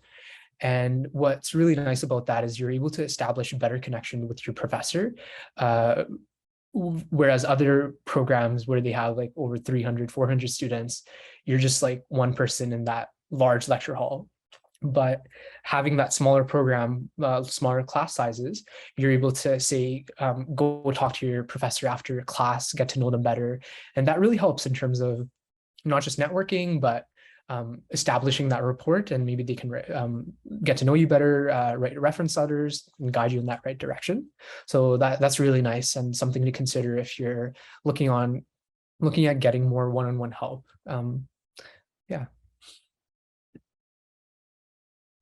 Before I go on to our question, I just saw that there's a question in the chat and I wanted to answer that. So it's a really good question. How did you know STEM was right for you? And I'd say that the process started all the way from the beginning of high school, just because that's generally when people start to think about which direction they want to go into, what they want to do with their lives. And I found this field really interesting just because there's so many options and there's so many things that you could do that could potentially impact people's lives in positive ways. And I know it sounds very cliche, but in some cases, it gives you a really nice feeling. It's like you're helping someone else, but at the same time, you're doing something that you like. So it's a win-win situation. But one event that really solidified this choice for me, specifically biomedical engineering, was this engineering club that we had in high school. And at this time, there's always some type of university student who comes in from some type of university for a co-op, and they run this club. And so this time, conveniently, it was one student from University of Waterloo for biomed eng. And so he decided to make a project that was based on what he's studying right now. So this was during COVID online. So we had this one project where we had to create some sort of device that could help communities in very rural parts of Canada battle with COVID-19 in a more effective and a better way. And so it was kind of like a little competition where we had to invent something that would allow us to do this. And so that really opened up my eyes to this new field, because I really felt that you could build something with your own hands that could positively impact the health of others. And I created a little like COVID-19 testing robot design. It wasn't a physical one just because we didn't have access to any physical products, but it was kind of like using CAD, using Python just to, build the different parts, get experience with that. And so I tried that. I'm like, you know what? This is actually not too bad. This is pretty interesting. I'd want to do this after and dive more into it. So that one club right there really solidified that choice of mine. And it was also a great opportunity to ask the person running the club more questions about the field and about university and stuff like that.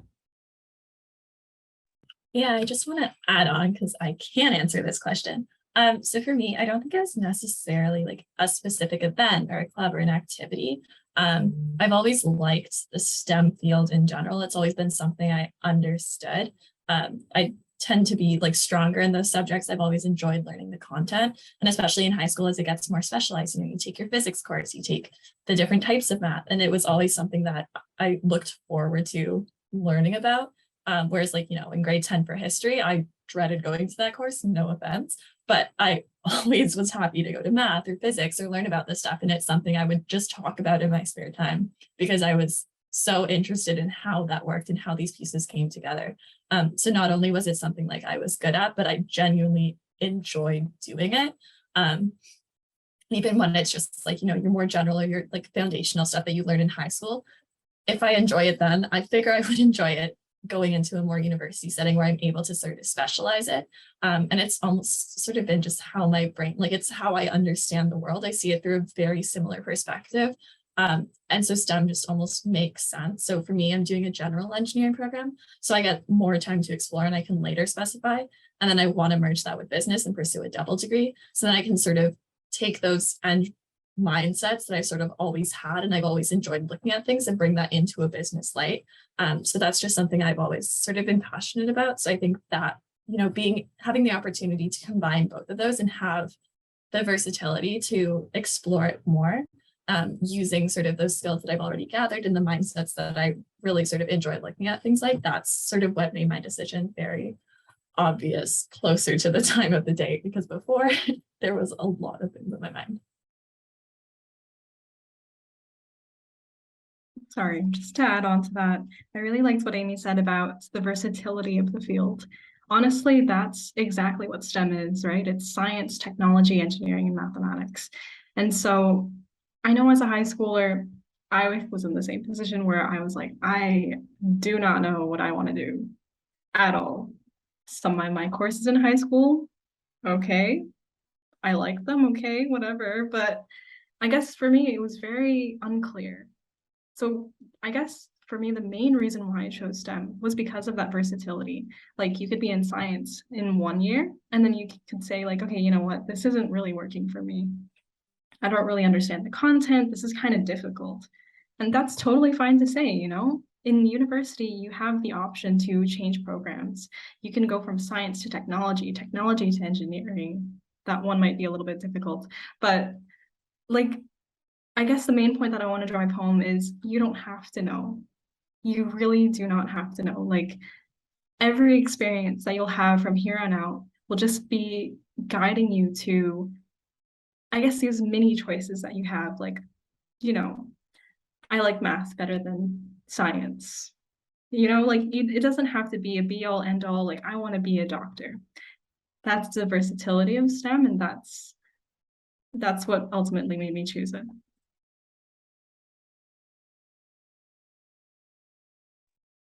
All right, thank you so much for all those answers. They're really great. Another question we have for you was, were there any programs in high school that you did were STEM related that you feel that were really beneficial to you or kind of helped you pursue your passion for STEM in younger years?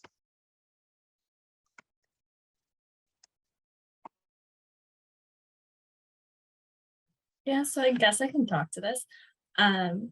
In terms of programs, it was honestly sometimes it was just school clubs or talking with classmates in random courses. If in physics we had a test and there was a question that was wrong. Sometimes we just all got together to try to figure it out and learn by ourselves to figure out what we did wrong, how we could do stuff better. So that was always sort of helpful and fun to do. I also did the Catalyst program at the University of Waterloo. So it's a 2-week summer program that basically introduces you to the realm of engineering, gives you a bunch of different sort of aspects and insights into their different programs that they have there.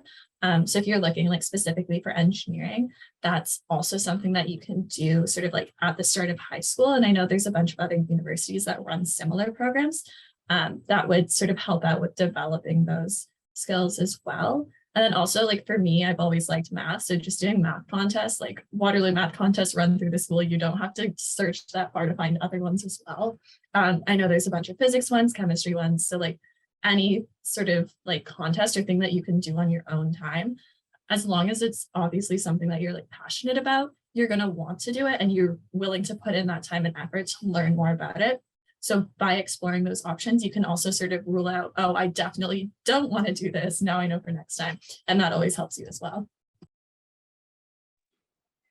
I can also take this question. I think it was Jocelyn that already touched about this, but I did do the International Baccalaureate program in high school. And so I think that really helped me because essentially that program is based on taking higher level courses and standard level courses.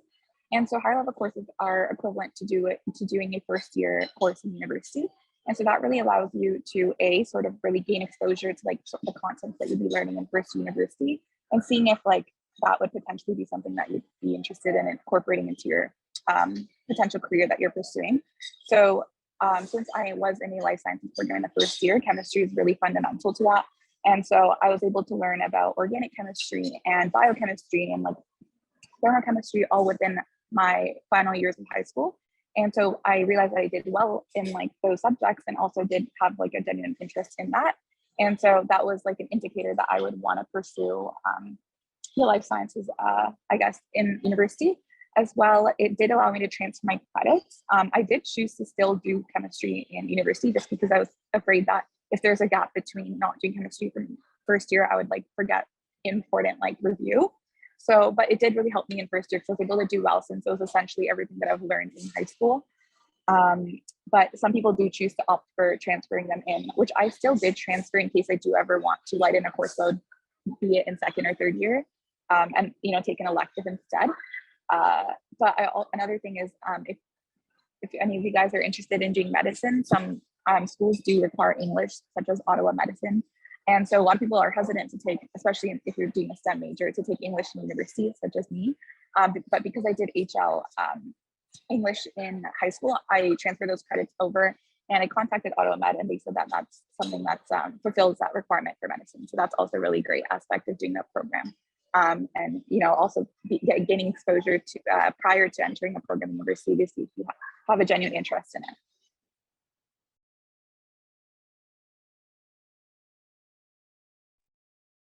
Yeah, so I'm not sure if I remember the question correctly, but I'm pretty sure it's the courses that helped you in university. Correct me if I'm wrong. It was like programs that you did in high school that you felt like helped you pursue your passion for STEM. All right. Yeah. Thank you. So yeah, there were, I'd say, two main subjects for me personally. So the first one was bio in grade 11. That really, really shifted everything for me, just because that was an extremely interesting class for me, grade 11 and grade 12 bio. So I was interested in going to tech and STEM, but this look on bio really pointed me towards the direction of biomedical engineering, just because I thought it would be fascinating to just combine the two, bio and eng. And the second one was definitely coding. Starting from grade 11, I did first Python, then Java. So I just personally noticed that if you're going into engineering, tech, or many other fields in STEM, coding is pretty practically a necessity by now, just because everyone knows how to code, like whether it be on Scratch or I don't know, React or anything like that. But if you can get that head start in high school, it'll really, really help you out, because there's a lot of people who start learning in university, and there's lots of people who are struggling, especially like I can say in the first year we took C, and the people who did coding before, whether it be Python, JavaScript, or anything like that, they were practically just relaxing the whole time because this was very familiar for them, the syntax, everything else. But those who are doing it for the first time, it was much more difficult. So if you're interested in going into eng or tech, and you still have time, like let's say you're not at the end of grade 12, then definitely consider taking coding, just because it'll really help you out.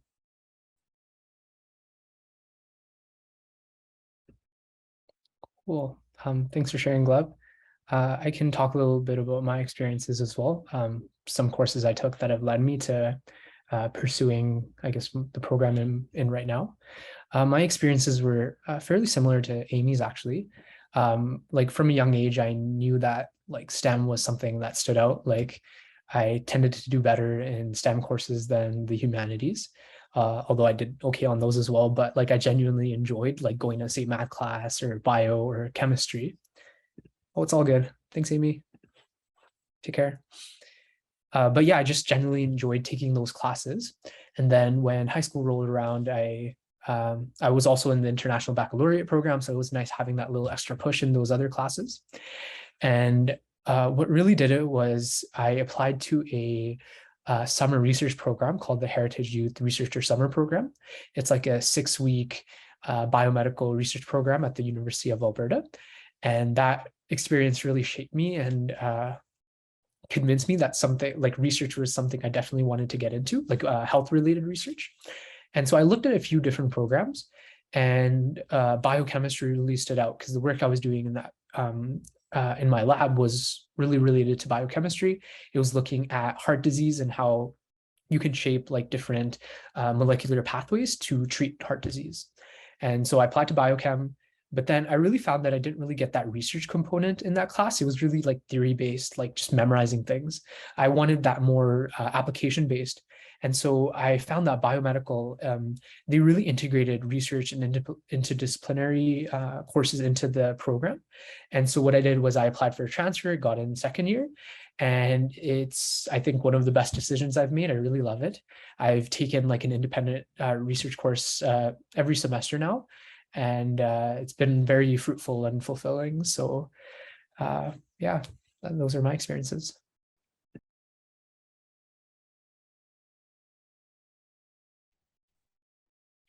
Hi, sorry. I know that we only have 5 minutes left, so I just wanted to touch on Andrew's question.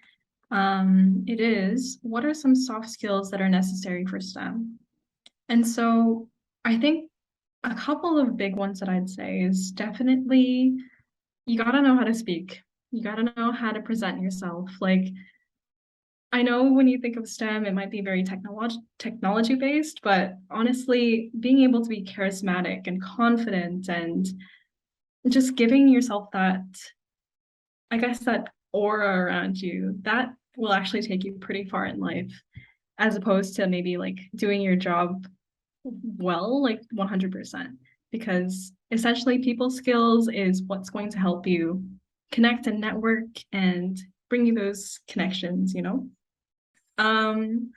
The second thing that I would like to touch on is when you're entering university, you might want to be careful with your time management skills. The transition between high school and university was not like what I expected. Like, I know they warn you against it every single year, like, oh my gosh, it's very difficult.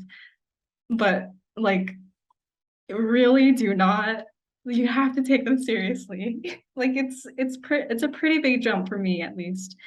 And I guess adding on to that, the third thing that I would like you to focus on is maybe like being observant and reflective on yourself as a person.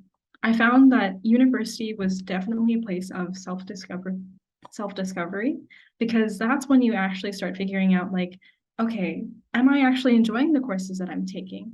Am I liking the life that I've built for myself right now? These are the little questions that you can ask yourself to help you build the life that you want for yourself as you go on through the years. Yeah, just adding on to what Jolene was saying, definitely agree time management. Even though I did in the IB program, it still like kicked me in the face and I was like drowning, but you just have to keep swimming. So just persevere, you'll get through it. And then I think collaboration is also a really big soft skill that you'll definitely need. Just the support and collaboration and networking. Because if I hadn't made some of those friends I had in first year, I really don't know how I would have got through it, whether it was just like comparing assignments before or just that moral support you kind of need some days when you're feeling down or you didn't get a good grade. Yeah, you really need that, or else it's university is going to be really tough. So try to reach out, try to maybe find people who have similar interests to you and make those connections, because they're going to be really fruitful.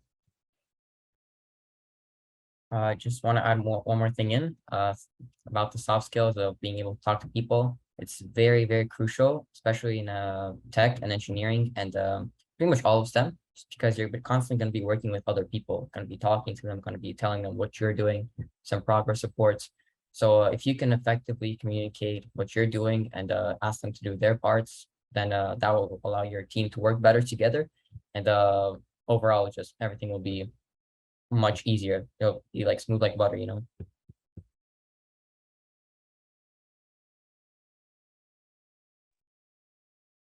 All right, so it is 3:45. We should be wrapping up around now. If Anders, if you're the only one in this breakout room, but if you do have any more questions, just drop them in the chat. But we do appreciate you guys coming in today and just sharing some advice and like your experiences, and they're definitely really valuable. And I'm sure that everyone here appreciates them and will definitely use them. Oh, that's all right. Thank you so much, Shu.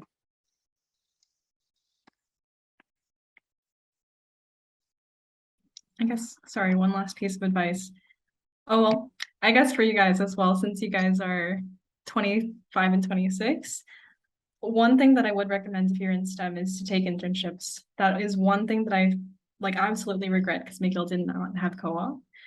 Being able to make those connections, talking to people on LinkedIn, like literally I had a TA who I still keep in contact with, and she has asked to, or she has offered to give a recommendation to me to get an Amazon job. Like these are connections that you will definitely need, and it would be good to nourish them.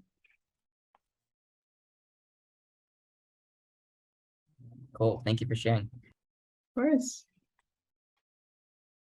Sciences at Waterloo. It's optional in order to do an AIF. So, okay, so Waterloo is kind of weird. So for programs at Waterloo, some of them will offer co-op or not co-op. So you can do an original like 4-year program without co-op, or you can choose the co-op path, which is 5 years.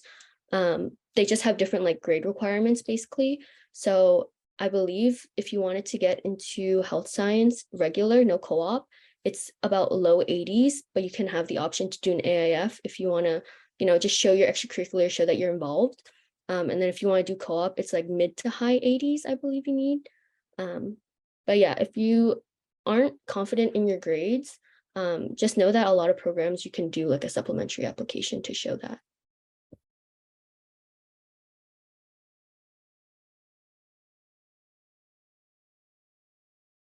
So I see a question about biomedical science, and I think I can speak a little bit about that. For me and my friends, at least, I know some of my friends, they want to go into research. So they're planning to pursue a PhD in the medical field, I guess. Some of them are actually looking into applying to US schools, which allows you to apply right after undergrad, well, during your 4th year of undergrad, for a PhD degree. So you can just skip through masters. You don't have to do masters if you're applying to US schools. But for Canadian grad schools, you definitely still have to do masters, I think. And some of my friends, including myself, were looking into medical school. So yeah, those are the pathways that I know of right now. Some people want to go into dentistry, but the people that I know who want to go into dentistry are in Western MedSci because they have a dental school there. So it's definitely better for you to make connections if you go to Western for undergrad, if you want to go to their dental school.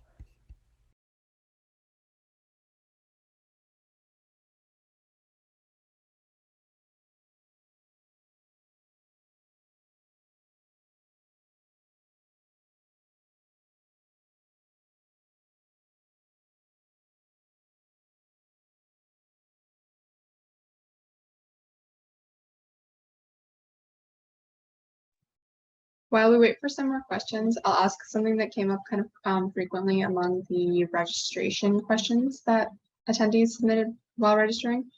And that's regarding supplemental applications. So for those of you who filled out supplementals for either medicine or for other programs, could you talk a little bit about what they typically include, what universities or guests are looking for in them, and which programs require them?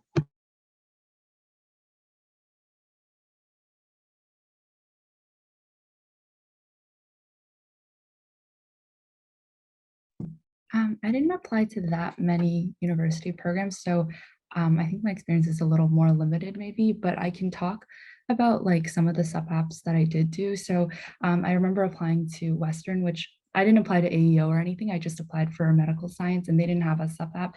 I think UBC had one and so did Queens for health sci or life sci, one of the two, but their sub apps were pretty similar. So I think somebody in the general panel recommended like you can reuse for scholarships or for applications. You can definitely reuse your questions. If you know something works and you hear back from a university really early, just use that, why fix it if it's not broken. But for like Mac Health Sci, I know the sub app is a little bit different from the other ones that I did. The questions are a little bit more out there, I think. Like I think the one that I wrote last year, one of the questions, they give you like a quote from an Indigenous author and they ask you to kind of analyze it or sort of interpret it. So I think that's maybe why McMaster has a bit of a reputation for like strange supplementary questions. I think the trick there, not the trick, but like what worked for me was spending a lot of time early on just brainstorming. I have the tendency to just read a question and want to go right into it and just think of whatever I can. But I think it was more helpful for me to like sit back and come up with ideas for how I wanted to answer it first. And then based on those ideas, kind of narrow it down to like, okay, this idea might not actually work as well as I thought I did. This idea that I didn't like initially might actually work better. And also trying to bring in some like real life experiences and things like that. So that's kind of what the sub app process writing it looked like for me. But again, like if people have applied to maybe some other programs, they can talk about that as well. I would definitely recommend also getting people to look over your sub apps. It doesn't really have to be your like friends and stuff. You can have people that are older than you, like your parents or even like family members. I find that's really helpful to get like sort of an outsider's perspective on your application. Personally for me, I only wrote the sub app for Mac Health Sci. I didn't do the AIF for Waterloo. So I can't really talk about that.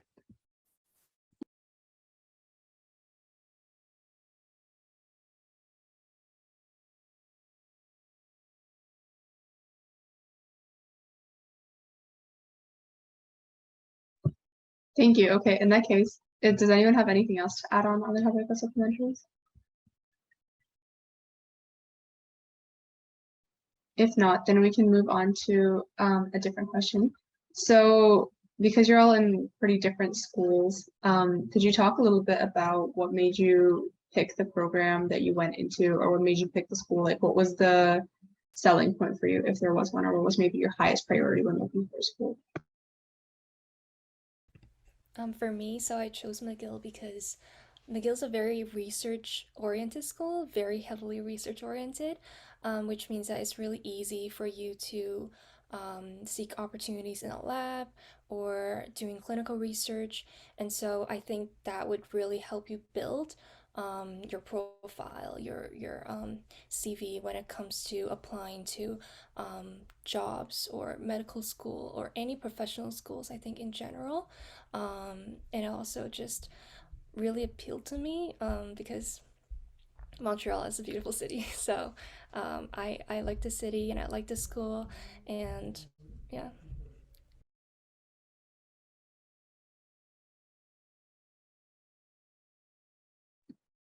I guess I can go next, but for me, I chose Waterloo. Oh, well, first of all, I definitely recommend to go visit the university itself, like visit the campus, make sure you actually like the campus. You can see yourself like going to classes there and like actually being there. I know Waterloo kind of has a reputation for being ugly, in terms of like the campus isn't very appealing unless you're going to like the new engineering buildings and all of that. So at the start, I was pretty hesitant against Waterloo. Like I wasn't planning on going there. I was thinking, oh, if I get Western Med Sci, I'm going there for sure. But then I toured all the schools that I applied to, and I actually liked Waterloo the best. So like my buildings for my program, they were actually like really nice and they were like newly renovated. And when I was talking to the students that were currently there, they all really liked how interactive the faculty was, because our faculty is kind of small. So it's really easy to talk to professors, get to know other students and get involved. So that was like one of my selling points. And then I guess when I talked to people about co-op, that was more of like what really solidified my choice, because for me, I know that like when you're in a usual like 4-year program, you have your summers off. Unfortunately, I only had one summer off, and that was my COVID summer. But that's like the price you pay for co-op, I guess. But through the university, I'm able to sort of get resources that other students aren't able to get. So I was able to find a co-op, like a paid research position through co-op for the university. And then I was able to have another co-op position as a clinical research student for like Mount Sinai and UHN. And that was kind of like the employers go through Waterloo because Waterloo has that reputation of co-op. So you can find opportunities through there. So yeah, that's kind of why I chose Waterloo. The campus, make sure you can see yourself there. And then also make sure you know the opportunities that that university provides you. I can talk about McMaster. So I chose McMaster. I really like the campus. So I had the opportunity to go like look around, and I really liked the community and how it wasn't as big as some of the other unis that I got to see. So I just like that I kind of could walk between classes like in like 5 minutes, and like I was able to kind of connect with the people there. So everyone I met was really nice. And then I also looked at the program itself. So I'm in life sciences, and the program for first year, it's really big. I think there's over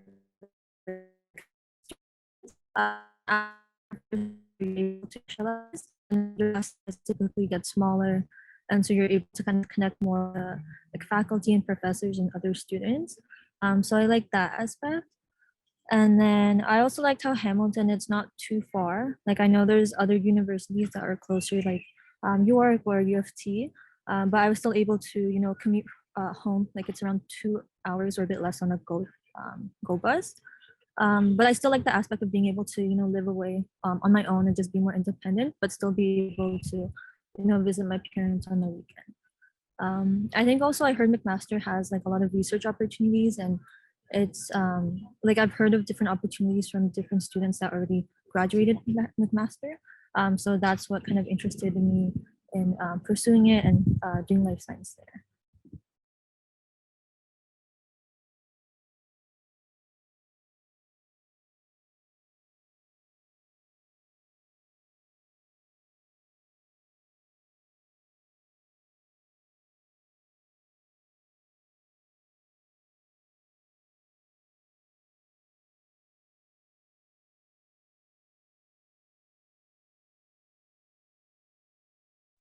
Does anyone else have anything to add on about why you chose your school, or maybe what something unexpected about your school was that you ended up really liking? Actually, yeah, I think I can talk a bit about this, at least for Western. I went to Western for the medical sciences program, truthfully, because I didn't get into Mac Health Sci. That's the reason why. And I'm sure there's a lot of memes on it, but like, I think just to talk about the program a bit, or like about the school, I felt that in high school, one of the things that I really didn't do enough was like take a chance to investigate the programs rather than just listen to what other people say about like, oh, this place is good for med school, this place is like better, this place is like, and like ranking like that. Because when I went to Western, I had no idea what the city was like. And even, to be honest, even when I went to McMaster, like now in the last few weeks, like I didn't really have any idea what the city and the life would be like here. So for Western, I think I realized like the campus is really beautiful. The city is is one of the highest ranked cities to live in. And the program is really nice as well. So I guess I'll kind of like give a plug for MedSci right here, because I feel like a lot of the students in the classes are achieving really high grades and are really pushed to succeed academically by other students around them. And I think that was one of the like good pros about the program. As I said, like the city was really nice, and so if you ever choose to go to Western, I think like you'll have a really great time there. Yeah, another thing is just know that you can get into medical school from any program that you choose, any university. Obviously, there are some programs that are like statistically their students, like more of their students get in, but you can literally get in from any program. So just choose what feels right for you, what suits you best, and just work hard. I think that's something that med schools like say a lot. Like they say, oh, like I remember like in my first day of med school, they're like, oh, we have students from like business, from like arts, from like music, from everything. But then once they released the class profile, I realized like it was a really tiny proportion. So I think if you are really dead set on going into med school, I'll still recommend you at least pursue a field in the sciences, because I noticed that a lot of people who enter programs where they think it's like, oh, I have a backup, I have like this in the future, like for example, engineering, like I want to keep my paths open. It would be a much harder path for you if you chose a program that wasn't science, but I don't know what everyone else thinks. Yeah, like definitely, like, okay, choose a program that you're interested in, but if you know that your end goal is like medicine or professional school and like physiotherapy, whatever, definitely choose a program that will help you get there the easiest, so that will like guide you that way. So for example, if you know you want to do medicine, okay, you have to take the MCAT eventually. So you're better off taking or choosing a program that has that science background in order to prepare you for that exam. Obviously, you can still write the exam, study by yourself if you're in like business or anything like that, but it's all about setting yourself up for success and like knowing the steps to get there. Yeah, I completely agree with what Christina just said. I think like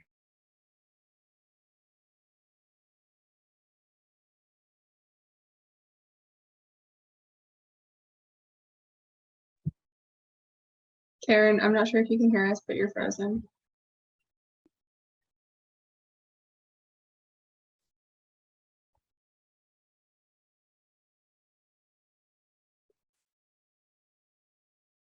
Okay, hopefully she comes back. In the meantime, does anyone have anything else to add?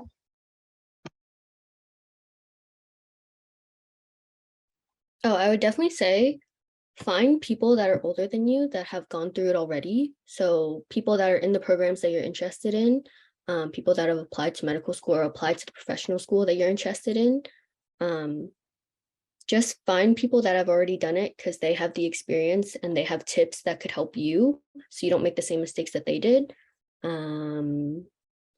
also take it with a grain of salt. Like don't go word for word based on what someone else says. Like have someone as like a mentor or to use as advice, but don't be like, oh, this person said this, so I have to do this. Just make sure like you're aware of that.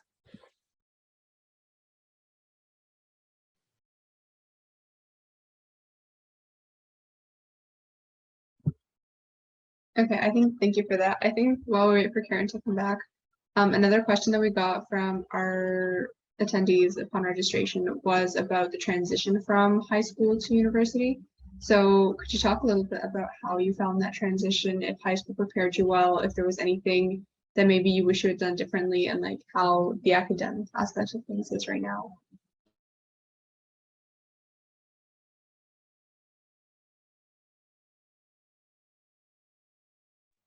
I guess I'll go first if no one else wants to speak. But basically, when I went into my first year, this was before COVID. So COVID hit when I was in my first year, so March of my first year. So I lived on residence in my first year, and I think that's really, really valuable. I would definitely recommend to anyone who's going into university, try and be on campus if you can. It's just easier to make friends, easier to find your classes. It's just a much different experience than living off of campus and commuting. I would say my transition to university went pretty well. Like orientation was super fun, always something to look forward to. Classes can be a bit difficult in terms of like the workload. You get a lot more freedom in university. It's not like high school where you show up to school every day at this time. You go to your classes like this. You have lunch with everybody and then school's done. It's like your classes will vary from your friends. And you just have to make sure that you are keeping yourself accountable. Like you can't really rely on your friends all the time to keep you accountable. And like your lectures are way bigger. So in high school, it's easy to like, go up to your teacher. They kind of hold your hand along the way to like make sure you're staying on track, being prepared for tests. But in university, it's most of the time, it's like you have like tiny assignments or you'll have midterms and exams. And that's all on you to make sure you're going over the content, you're keeping up with everything. because if you skip a class in university, no one's really checking. Like, unless the professor does like participation in the lecture, no one really knows if you're there or not. So a lot of people end up skipping classes. And for some people that works, they like studying on their own, but for some people that it does not work. So you just have to know what works best for you and use the first month of university to have fun, but also like adjust to that teaching style. And don't think it's easy just because of the first month. It gets really hard later on.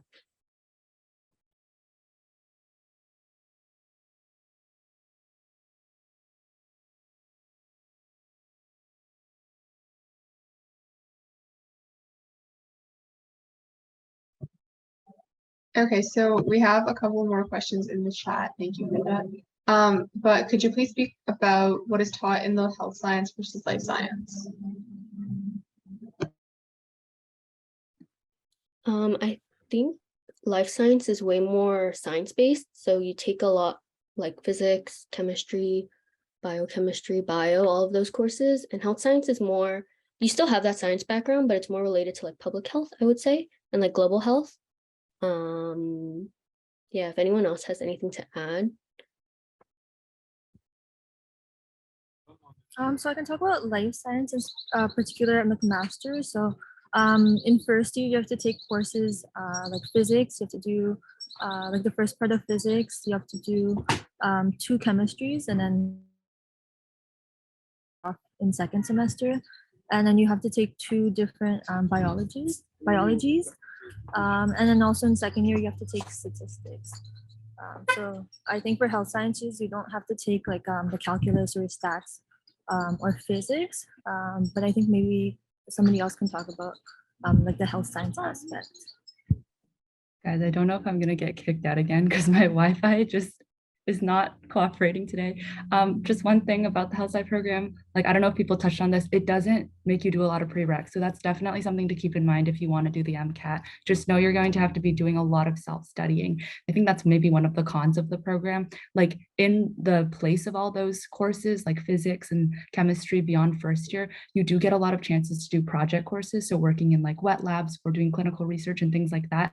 So in that sense, it is good, but because you're doing all those required project courses in later years and like theses and stuff like that, you're not necessarily taking the same prereqs as somebody in like a medical science or a life science program is taking. So just make sure you keep that in mind when you're considering different programs, and just know like a more academically like rigorous program like something like U of T Life Sci or something does have its benefits in that I think it prepares you for the MCAT better if you know you're not maybe a self-studier. So yeah, just wanted to put that out there.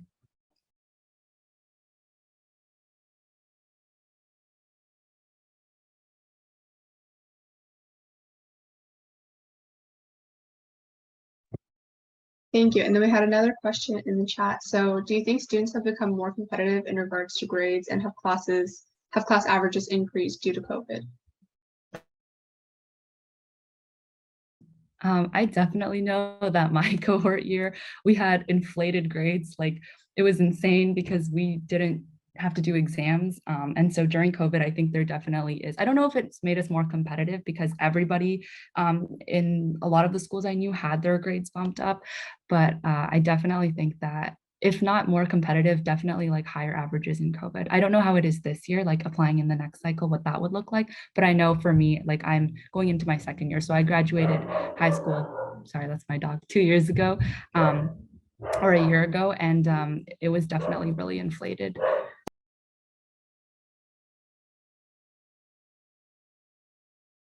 And I think like even if it wasn't like in high school when grades were inflated, I think everyone was definitely affected by COVID and like those things, especially in university. I think when they moved all our classes online, I think to be honest, you're really lucky if it was like during grade 10 or grade 11 when you were going through COVID. But if you were like going through COVID in first year or second year, that was definitely very difficult because I think there were just so many instances of, people like doing, when things are online, it makes it a lot easier and it makes it a lot harder to learn as well. So to answer the question, like, has it become more competitive? I would say if you look at the statistics from schools, it is getting more competitive year after year. schools are changing criteria to focus a little more on GPA, and especially like cumulative GPA, which means like all of your courses. So there's less room for failure. However, I don't think that should be something that discourages you, because I think that for all of us are affected by the same changes, right? As Karen said before.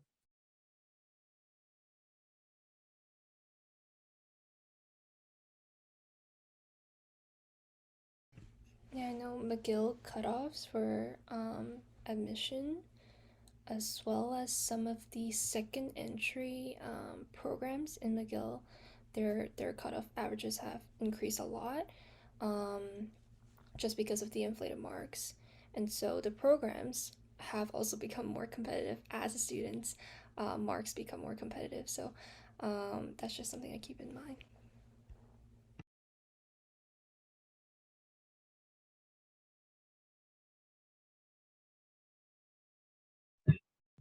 Okay, so we have probably about a minute left. So is there any last tips, advice, anything, any words of wisdom for everyone entering the application cycle this year?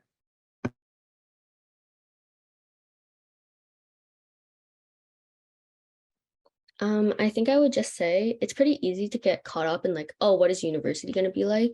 But if you guys are in high school right now, kind of just focus on high school, you know, and then I would definitely recommend going to the actual university, going to their open houses and talking to the students there and making sure that like you could see yourself at that school, because a lot of people will choose a program based on reputation, but then they go there and they don't like the environment at all, and then they do poorly. So I would definitely just trust your gut, but go visit all the schools and make sure you're well informed before making a decision.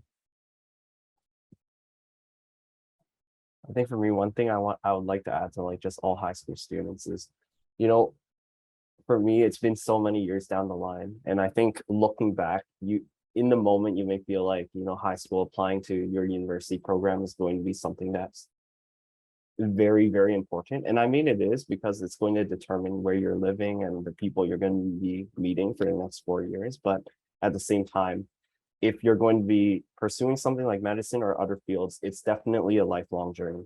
There's always going to be that next thing that you have to worry about, and there's always going to be challenges. So just stay strong and know that there's a lot of other people here like us who can support you. Like if you ever want to message me, I'd be happy to chat about anything. So yeah. One thing I want to add is if you don't get into your top university program of choice, like kind of like what Rodney said, it really it won't matter as much as you think it does. A lot of the people like I worked during the summer, and some of the people I worked with, they are pursuing like their second undergrad degree or something. Like they went into Eng and thought they wanted to do Eng and then realized they actually wanted to work in a lab or something. There's always going to be, I think, time, and that's something I definitely did not really take to heart in high school. I thought this was like one of the most important decisions of my life. It's not actually. It's you definitely have the rest of your life to figure out what you want to do, and if that takes you a couple times or takes you another year and you decide you want to switch programs, like that's totally okay and happens a lot more than you think. So I would just say like enjoy your grade 12 year, especially if you have it in person. Enjoy prom, enjoy like, you know, grad and things like that, especially again if you get to actually be around people. So just try to take your grade 12 year easy when possible. I know it's easier said than done, but that's kind of my takeaway. And definitely going off of what Karen said, just be open-minded. Like obviously you all have the idea of like your top program, what you want to go to, but just know that you might change your mind and that's perfectly okay. I know a lot of people who have changed their mind, like complete 180 from like going into med to wanting to do software engineering. It really, like, you will change your mind. The more people you meet, the more opportunities you go through. Just be open-minded and don't try and like close yourself into a box too early on. Just know that there are a lot of opportunities out there, and there's probably a lot of jobs or like career paths that you don't even know about yet.